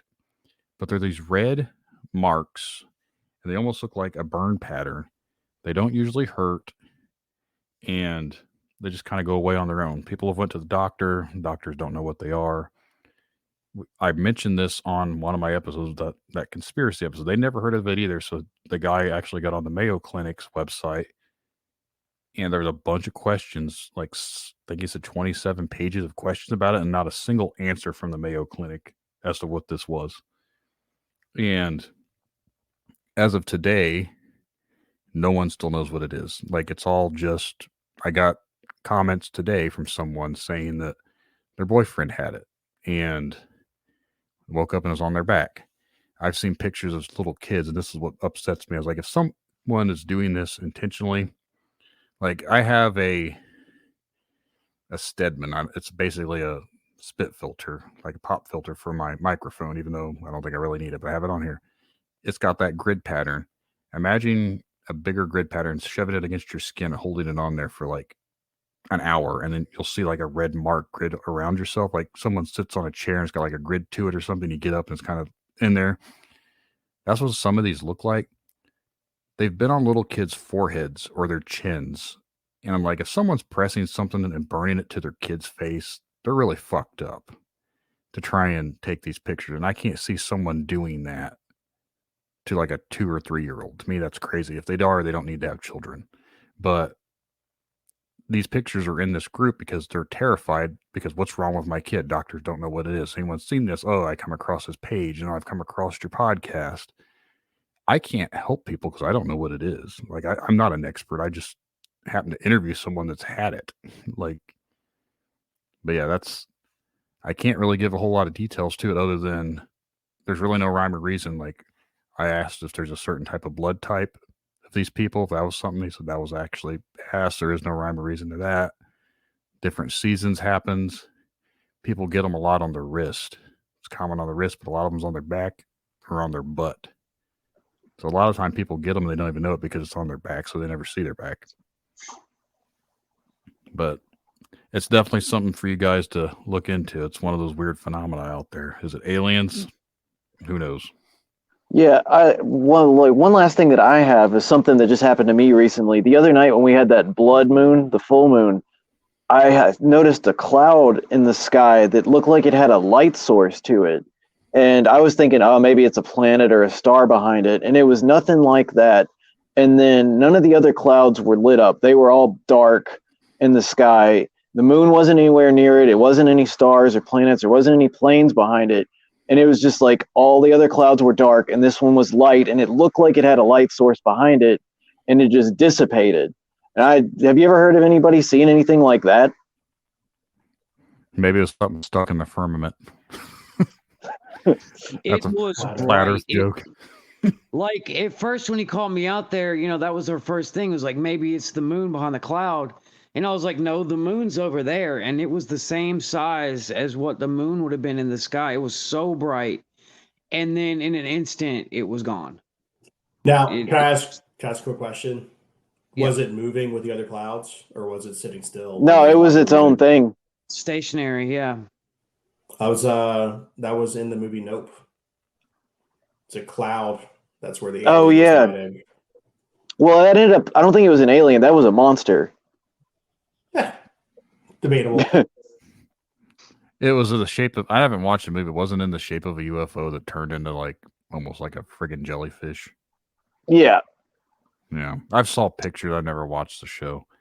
I will say that the episode that got me a warning, and the video is not on YouTube. It's on all the other stuff, but it's not on YouTube. and it was banned not because of the actual topic. It was banned because of a certain thing that happened like 3 years ago. My other podcast, we call it the Beast Era, because I can't use that word if you're on YouTube. I don't want to have that algorithm get triggered for you. I'll explain off air if I can. But yeah, basically, he was talking about, how iPhones have, if you take a picture, it's like got a little bit of motion to it, like the live photo or something they call it. He captures what he believes to be aliens in the clouds. He thinks the clouds are actually all aliens, and he sees faces in the clouds, and he catches all these other, if you do the live motion, he catches people and their faces change. So he says these are like people in disguise. And again, I'm not here to discredit anyone. That's what he believes, and I 100% believes he believes that, but doesn't mean I have to believe it. Right. But it's one of those things, like, he's got a dedicated Facebook group. He's posting stuff there all the time. And some of the stuff he does post up there does look interesting. I will give him that. But that was the basis of the episode. And you just mentioned the things behind the clouds or whatever. In his research that he's doing, and the things he claims these clouds are actually aliens and they're UFOs hidden in clouds. That's John. When he saw that, he was like, "Oh, they're just watching us. That's the Watchers." But it was just weird. It was just like the only lit up thing other than the stars, and you couldn't see the stars that well because of all the other darkened clouds. And it's just like a little poof, and then it just was there, and then it just dissipated.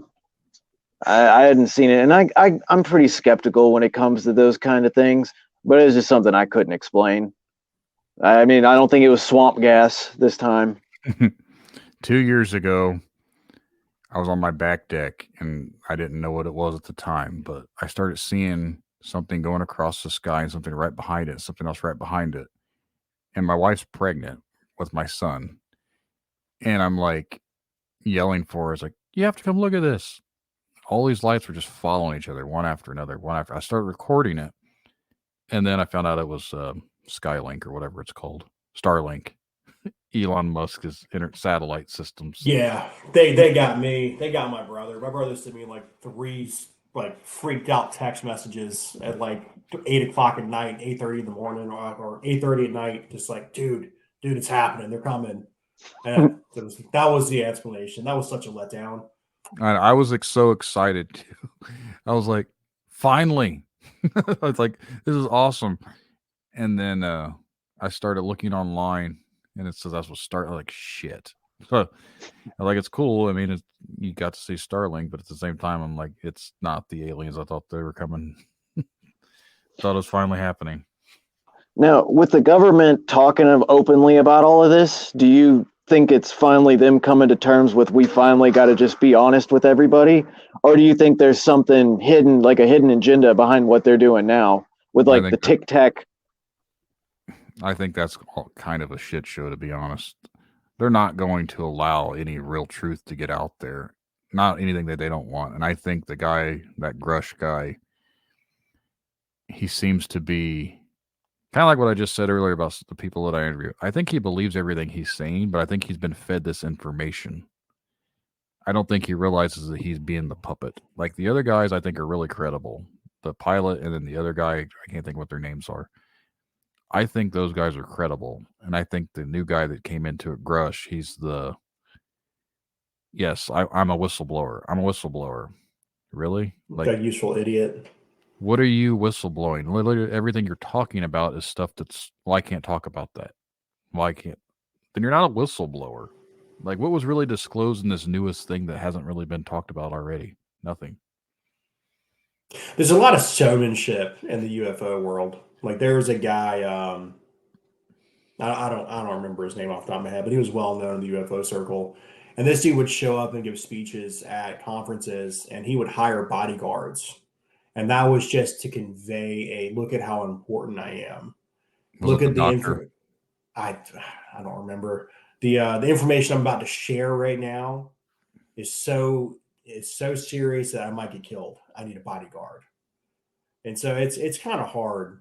It's hard to take a lot of that information, a lot of those people serious, because you do have there is a self-importance that comes with it. And then like, you end up with like Tom DeLonge, and I 100% believe somebody went to Tom DeLonge and said, hey, here's this information that I have. I want you to share it to the world. I 100% believe that they did that. Now, the information they gave him, is it real? Probably not. But yeah, that's the way that counterintelligence works. There's one person that I've always, even though they've tried to discredit him, is Bob Lazar. Back, what was it, in the 1980s when he came out about the whole Area 51 stuff, and he'd even mentioned like Element 119, I think it was. Mm-hmm.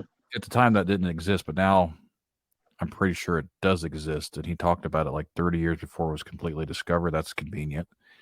But they're like, oh, this guy's crazy. He's full of crap. He doesn't really, never went here. He never did. Well, how's he got pictures of himself from a news article when he went to MIT or whatever, or Los Alamos, wherever he was stationed? Like, I think that 100, dude, that's 100%, a whole 100%. episode. Yes, I think that dude was 100% honest, and he's basically just been written off as a grifter. But here's the thing. He went in like solitude for how many years? He never appeared on anything. He never tried to make money off of it. He came forward and then just vanished.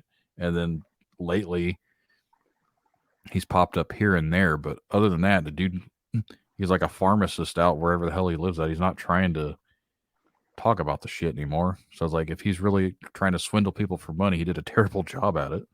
Yeah. Right. And his story's never deviated. It's always stayed pretty much the same. And that's kind of hard for somebody that's going to be like trying to make stuff up over the years.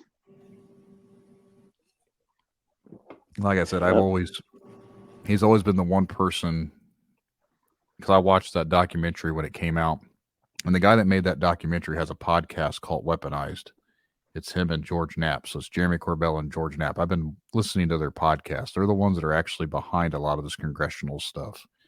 Again, I don't necessarily think they're trying to spread misinformation, but I'm not saying whatever information they're getting is not being fed to them to disinform everybody else. Well, so yes, it's tricky. All of that is tricky because you just never know, especially when you have people like this. So Paul Bennewitz, are you guys good for a few more minutes? I'm good. Yeah, sure. Okay. Absolutely. So Paul Bennewitz, he was a Coast Guard veteran, served during World War II. He was a pilot. He was a businessman, and his business, he was selling electronic hardware to the military and to NASA. He, let me just make sure I'm getting this accurate right here. So he was also a card-carrying member of Arizona's Aerial Phenomena Research Organization, and it was a role that he took very seriously. Now, this is also, so I think it's important to give some context here. This is during the mid-'70s. So these are the Cold War years. Everyone felt like we were on the verge of World War III. It was also a time of disinformation and misinformation, with the United States desperately trying to keep their secrets safe from the Russians. So eventually, equally important to the story is the era in which pop culture really sank its teeth into the UFO phenomenon. So this is just post Star Trek, but the 70s is also when Planet of the Apes came out, Alien came out, and then Close Encounters of the Third Kind. Now, Paul lived outside of Kirtland Air Force Base in Albuquerque, New Mexico, and oddly enough, around this same time, there was a rash of animal mutilations, which there's a lot of stuff going on with that. Like there's a conspiracy theory out there. The Air Force definitely detonated a nuclear bomb underground. And there's a group of people out there who believe that the cow mutilations were the Air Force secretly testing the livestock to see if the radiation had seeped into the milk and the food around. A journalist made a documentary out there called Strange Harvest. Haven't watched it yet, but it was brought up several times when doing research for this. So Paul spent time outdoors. One night he started seeing a weird light and started seeing some weird things flying around. And like any card-carrying member of a UFO group, he began to document it. The man took hours and hours of footage. weird lights and things zipping across the sky. Now, it would later be revealed that the Air Force was testing different technologies there, such as drones and a space laser that pointed at Soviet satellites, which I don't think that's real at all. That sounds like a silly thing. But given everything that was going around, the animal mutilations, everything in pop culture, and this time we also started seeing some people saying they were abducted, Paul immediately went to UFOs. Now, that's kind of where things got weird. So through the APRO, Paul was introduced to a lady named Myrna Hansen. I'm just going to call her Miss Hansen. I can't pronounce her first name. Now, Paul brought in probably one of the best names that isn't a fake name that I've ever come across. It's Dr. Leo Sprinkle. And Dr. S was a psychologist and a professor at the University of Wyoming. And I'm just going to read from one of my source materials. This is from Greg Bishop's Project Beta, story of Paul Bennewitz, national security, and the creation of the modern UFO myth. So when Sprinkle arrived, the three spoke informally about the case while Sprinkle put Hansen under hypnosis to access her. I'm sorry. I misread that. So when Sprinkle arrived, the three spoke informally about the case for a little while, and then Sprinkle put Hansen under hypnosis to access details that she couldn't recall consciously. When it was ineffective, Bennewitz and Hansen both wanted to take the hypnotic regression to Bennewitz's Lincoln Town Car, which was parked in the family garage, sealed. The windows were sealed with tight aluminum foil. Both were under the impression that the aliens were beaming some sort of rays at her and controlling her unconscious mind. It was obvious that Bennewitz was planting dangerous ideas in her mind, and she was made more receptive by the fear and confusion she was experiencing in her daily life. Sprinkle was flabbergasted about doing the hypnotic regression in the car, but said it seemed to make both people feel better, so I went along with it. Which I think is pretty interesting, because all of us at some point in our life have had to deal with somebody where we had to pretend like what they were saying was normal. And I think that's kind of what went through this guy's mind at that moment. But while Hansen was under hypnosis, she described your stereotypical alien abduction. Yeah, she was undressed. She was experimented on. Now, the relationship between Hansen and Bennewitz would last for some time. And it kind of gets muddy right here. But Sprinkle was either kicked off the team or he left. But either way, they split. And Bennewitz was able to bring in another professor to get involved in the hypnotism. Now, this is also when we start really seeing a strange turning point in Bennewitz, who begins... He's armed with all this information that he has right now. Now there's a firsthand account of an alien, an aggressive alien, a hostile alien abducting a woman. Now, with this information, he came up with his theory. His theory is that there were two warring factions that had invaded Earth. There were the white aliens that came in peace, looking for intergalactic brotherhood, and then there were the Greys. Those are the real bastards, and they're the ones responsible for all the fuckery that was going on. Now, the logic was kind of wonky here, but Paul believes that the Greys struck a deal with the government to give them technology in exchange for an underground base. He then takes this information to Kirtland Air Force Base. So I'm kind of lost there, like how he thought, like, okay, well, the government knows about it. Let me tell the government what's going on. So Paul calls a meeting, and his goal is to warn the Air Force and to get a research grant. And I didn't get any clear information, but there was mention from several of the source documents that he received a $75,000 grant. But again, I couldn't verify that independently. Now, during his meeting with these higher ups on the base, several of them straight up walked out midway through his talk. But one of the interested parties was a member of the counterintelligence community. And the NSA and CIA were involved, but I didn't have a lot of information about them in the situation. But I do think it's important to note their involvement, because there were reports of the NSA setting up outside of his house and tapping his phones, which definitely fueled Bennewitz's paranoia as he descended into madness. Now, for right now, though, I do want to focus on Richard Doty. He is a He worked for the Air Force Office of Special Investigations. He was OSI. in the disinformation, wasn't he? Yep, that's exactly. He was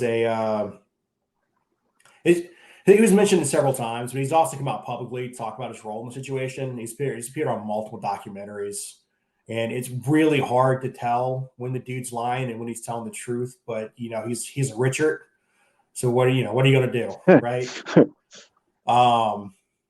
So the two primary purposes of the OSI are obviously conduct investigations, but also to run counterintelligence missions. Now, my own interactions with OSI, I've had two of them. The only one that really matters is I met there's a girl I knew she was supposedly a member of OSI, and her job was to go honeypot officers at bars to go see what they would tell you and see what kind of information you could get out of them. So this is kind of where it starts tying into what we've talked about a little bit. So Doty launches like a two-pronged attack to give Bennewitz false information, and this was to keep him yelling, "Hey, they're aliens," and not, "Hey, it's our new airplane." Because the last thing we wanted is for the Soviets to find out what our technology actually was. So he did this by giving false information to Bennewitz, and he also enlisted big names in the UFO community to pass along bad information as well. Now, this includes Bill Moore, which is the man who wrote books about Roswell and the Philadelphia experiment. He really ushered in the Roswell into mainstream pop culture during the 70s to 80s, whenever it came out. Now, Doty was playing like 3D chess. So what he was doing is he was promising to give Moore the real information if Moore gave Bennewitz fake information. And some of these stories are they're bonkers. Like in one instance, Doty gave Moore a document that said that President Eisenhower met with aliens, and then he altered the document for Moore to give to Bennewitz. Now, what Moore did is he went to Bennewitz's office, with a stereo in one hand and a briefcase in the other hand. He and Paul went into a private room. Moore turned on the radio, turned it up loud so that he could drown out the possible bugs. Now, Moore describes this information once he gave it to Bennewitz as he was overwhelmed with joy, jumping up and down, because this is actual evidence that his theories that there's an impending alien invasion was here it is, it's signed and stamped with this document. In another instance, the leaders of the APRO was convinced to give Paul a fake computer, well, I shouldn't say fake, an actual computer to help solve one of the mysteries that he was chasing. So in the process of recording the aliens, he was also taking audio recordings, and this computer gave Paul a way to decipher those strange beeps that he was hearing. The computer basically spewed out a bunch of random words. It didn't amount to anything, but it was enough for Paul to fill in the gaps to reinforce his darkest theories. The cycle of bad information went on for years, and coming from both actual government officials and his friends, and it led to some estrangement in his family. It also led to really deep-seated paranoia, and the man ended up barricaded in his house with a gun, and he ended up spending about a month in a mental institution. This is later in his life too. I think 9 years later he would pass on. But the consequences sent reverberations across the UFO community, and two of the biggest and loudest names in the UFO community were compromised, and our government has polluted the UFO information so much that it's hard to tell our ass from our elbow. So a lot of that, what we're talking about, these situations have been fed to the pop, what we think of as aliens, what we think of as weird, spreads into, okay, well, now it's a Bigfoot story. Well, now it's a Dogman story. Well, now it's a Wendigo story. And a lot of that's centered around a disinformation campaign that was launched by the government during the Cold War. Did you say that was going on in Nevada? That was Albuquerque, New Mexico. Oh, the other day I was watching something, and I heard about in Nevada they have a casino that is completely shut off from the public, and it's run by the government and big tech companies and people running the casino industry just to find out how they can manipulate people with their risk and reward behavior patterns, and it's just to study behavior patterns. So I wouldn't be surprised if that maybe like ties in with that too, that they're just trying to see how they can manipulate people. And like you said, it was basically the guy was giddy and full of joy with like that, oh, someone's finally believing me. I'm wondering if that just like they have just a big research and development into that, like to see how they can manipulate all of that. And I wonder if that's where that's coming from. It's very eager to find out the answer, right? And that's why I just don't believe what they're putting out. I think that there is some real information in there, right? But what's real, what's not real. I do believe the pilots, though. I do believe the pilots had seen things. I know originally with what you were just sharing, he had set up to try to say that he was intercepting their messages and decoding government messages. And then when it started becoming more like he was intercepting aliens and stuff like that, that's whenever, you know what I mean, like he really thought he was onto something. He contacted them and they were like, oh my God, yeah, well, keep seeing what you can find out. But really, they were just feeding it to him to see, you know what I'm saying? And like I'd studied a little bit into that too. Yeah, it really is wild. And I just, it broke my heart a little bit knowing that was going on. All on taxpayer dimes. To believe. Yeah. Another Richard. It was an experiment just to see how crazy they could make this man, basically. Yeah, well, it worked. It worked, and all of us have a weird uncle now. It's all because of these experiments, rather. There's one thing during the recent congressional hearings that was actually said that for some reason it was never really picked up on by anyone that I've noticed. And I think it was mentioned before, maybe it's on my one of the conspiracy episodes I'd just done recently. But did you happen to notice when he said that outside government, I don't know the exact term, basically there were forces outside the government controlling the government? Like, he only mentioned it once, and it was strange that it was even allowed to be said, because if he's being fed these things, why would he say there's agencies outside the federal government? Said the loud part out loud. Yeah. Or the quiet part out loud, I mean. Yeah, it's like the one time he actually maybe spoke something true that he probably shouldn't have said. Like, that was I don't know exactly where he said it, and I don't know the exact verbiage he used, but I know it was picked up on that he'd said something about there are agencies outside the federal government, or who controls these, whatever he said, agencies outside the federal government. Well, who would that be? If you're the federal government, which agency is above the federal government? Right.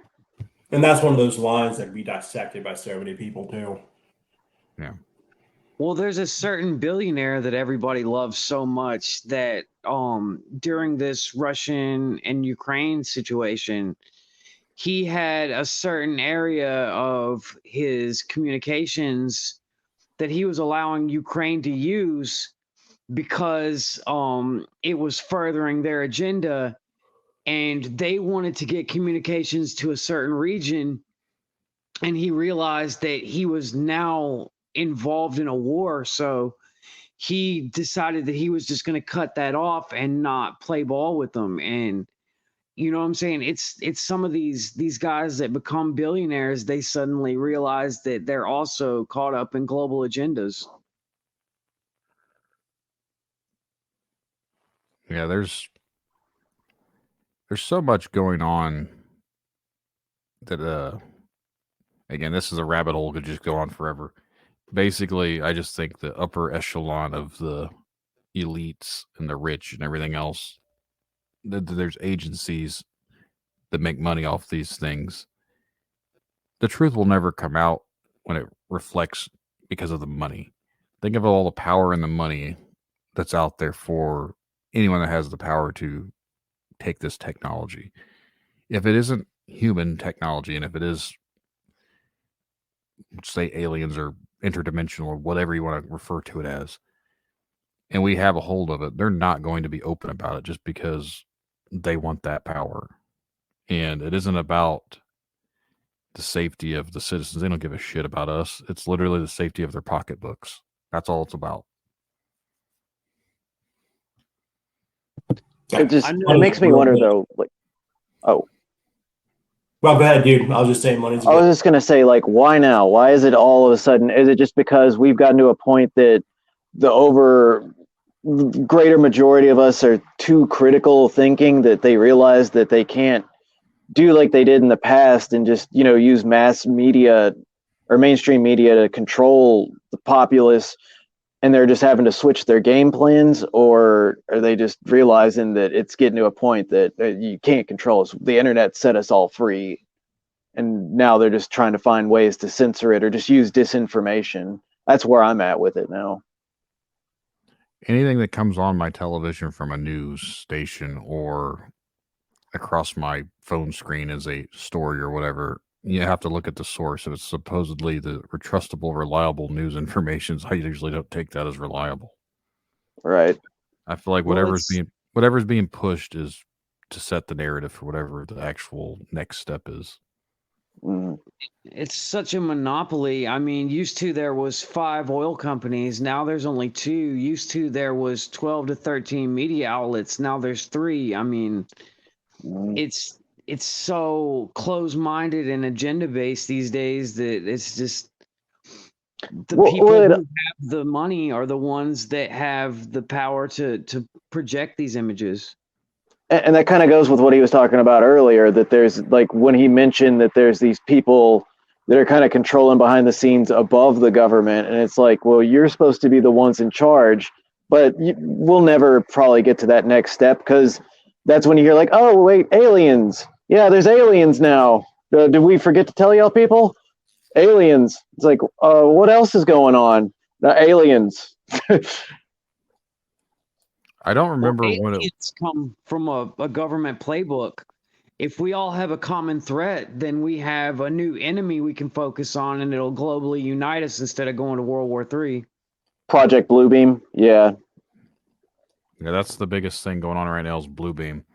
Now, the guy I interviewed last night, I think I mentioned a little bit ago, he believes that the government, I don't want to put words into his mouth, so I won't say this is what he believes. But basically, from what I gathered, there are multiple races at play. And basically the reptilians, which again, I don't know jack squat about aliens or whatever. I know there's all these Pleiadians, reptilians, the Greys, there's all these different races. They feed on the negativity. They feed on the bad energy, the lower vibrations of humans. And in order to have that, you need wars, you need anger, you need hatred, and that's the stuff that they feed on. And to me, my own assumption would be, if that is true, which I'm not saying it is, I'm not saying it's not, I don't know, I've never seen one. But if that's true, it makes sense as to why we were always set up the way we are, because they need us for our negativity. And it's almost like humans are designed at this point to be negative towards everybody. We have hatreds and wars and everything. Like, we were literally nothing but negativity. And they say the same about ghosts and demons and the interdimensional beings, that they all feed on negativity too. So it does make me wonder if, like we were talking earlier about, if this is just something, it's not something necessarily from outer space. It's just something from a different realm or a different existence at the same time, that, like you just said, it's setting us up to have all this negativity because it's just growing stronger and stronger and manifesting. The closer you get to the truth, the more something will come up to push you further away. So if they're using the alien narrative to make people think of one thing, maybe what people consider demons and like the old things that people said, the serpents, the snake, that was the old demonic things, like the devil was the snake and this and that. That was a reptile. Well, maybe it's a metaphor for what these things actually are. So maybe what people think were demons and devils were actually just reptilians. I mean, that's just a crackpot theory I'm throwing out there, but I mean, at any point, it's kind of makes sense. Well, when we were talking about the media, and the negativity that's spreading, like, it's just in human nature, whether it's your consumable internet, whether it's your media, or even down to gossip. You know what I'm saying? Good news doesn't travel. It's bad news that travels. It's the negative that travels, I know if somebody's like, I just had a healthy baby, grandbaby, nobody gives a shit. But you know what I'm saying? If that baby was eaten by cannibals, then everybody wants to hear about it. No one wants to hear the good stories these days. Absolutely not. Well, boys, I think that's a good wrap right there. Mhm. It's all negative. We're all going to die because it's reptiles. Thanks for the glowing positive optimism. They're getting us to feed into it right now. We're doing what they want us to do. They're getting a midnight snack. Right, You know what? Let's end up on a light note. Did you guys hear about the Venezuela prison that just got seized by the government in Venezuela? No, dude. I don't. So they had an intricate tunnel system that they dug out, and inside this prison that the gang had completely taken over, they had a full zoo. They had an in-ground pool. They had a Tokyo-based nightclub with neon lights and alcohol. They had a full arsenal of weapons and a daycare because they had made their own families in there with the women of the prison, and they needed somebody to watch the children during the day. The government ruined that? This is absolutely fact. I will crazy. definitely look that up. All right. Well, Brandon, you want to put your pluggables up real quick before we sign off? Yeah, I can do that here real quick. If you guys want to check out what I've been up to, I host a podcast called Tinfoil Tails. It is available on YouTube. It is available on Apple, Spotify. I don't know if Stitcher exists these days. I think it does, but maybe not. Basically, any of the streaming platforms, you can find it on there. I also host a podcast called Dark Side of the Scene. That is strictly for talking to musicians. That might not be sticking around much longer. We kind of are on the fence about it. We might do another season eventually, but we're probably going to wrap up this one just because it's hard to manage to do 2 shows that constantly take so much and work a full-time job and have 4 kids. So it's a lot on my plate. But I did just write a book. It's called Shadows of Cedarville. It is available now for $7.99 on Amazon. It's also on Kindle, and eventually there will be an audio version that's supposedly being made currently. And if you're into the Dogman lore or anything like that, it's kind of influenced from my experience and what I did as podcasting, but I basically wrote a fictionalized story into it. It's kind of a psychological horror story. So if you guys want to check that out, it is now available. And I would like reviews because it would help me out. So even if it sucks, just say it sucks. I don't care. I'd like to know the truth. I don't like people giving me great reviews just because I'd rather know that I'm terrible so I don't ever have to do it again. but that's the gist of it. Again, it's Tinfoil Tails. I have new episodes every Tuesday. Well, Brandon, thank you so much for being on. And if you don't mind, just hang out for just a second. Yeah, thank you guys for having me on. It's been a pleasure. Thank you.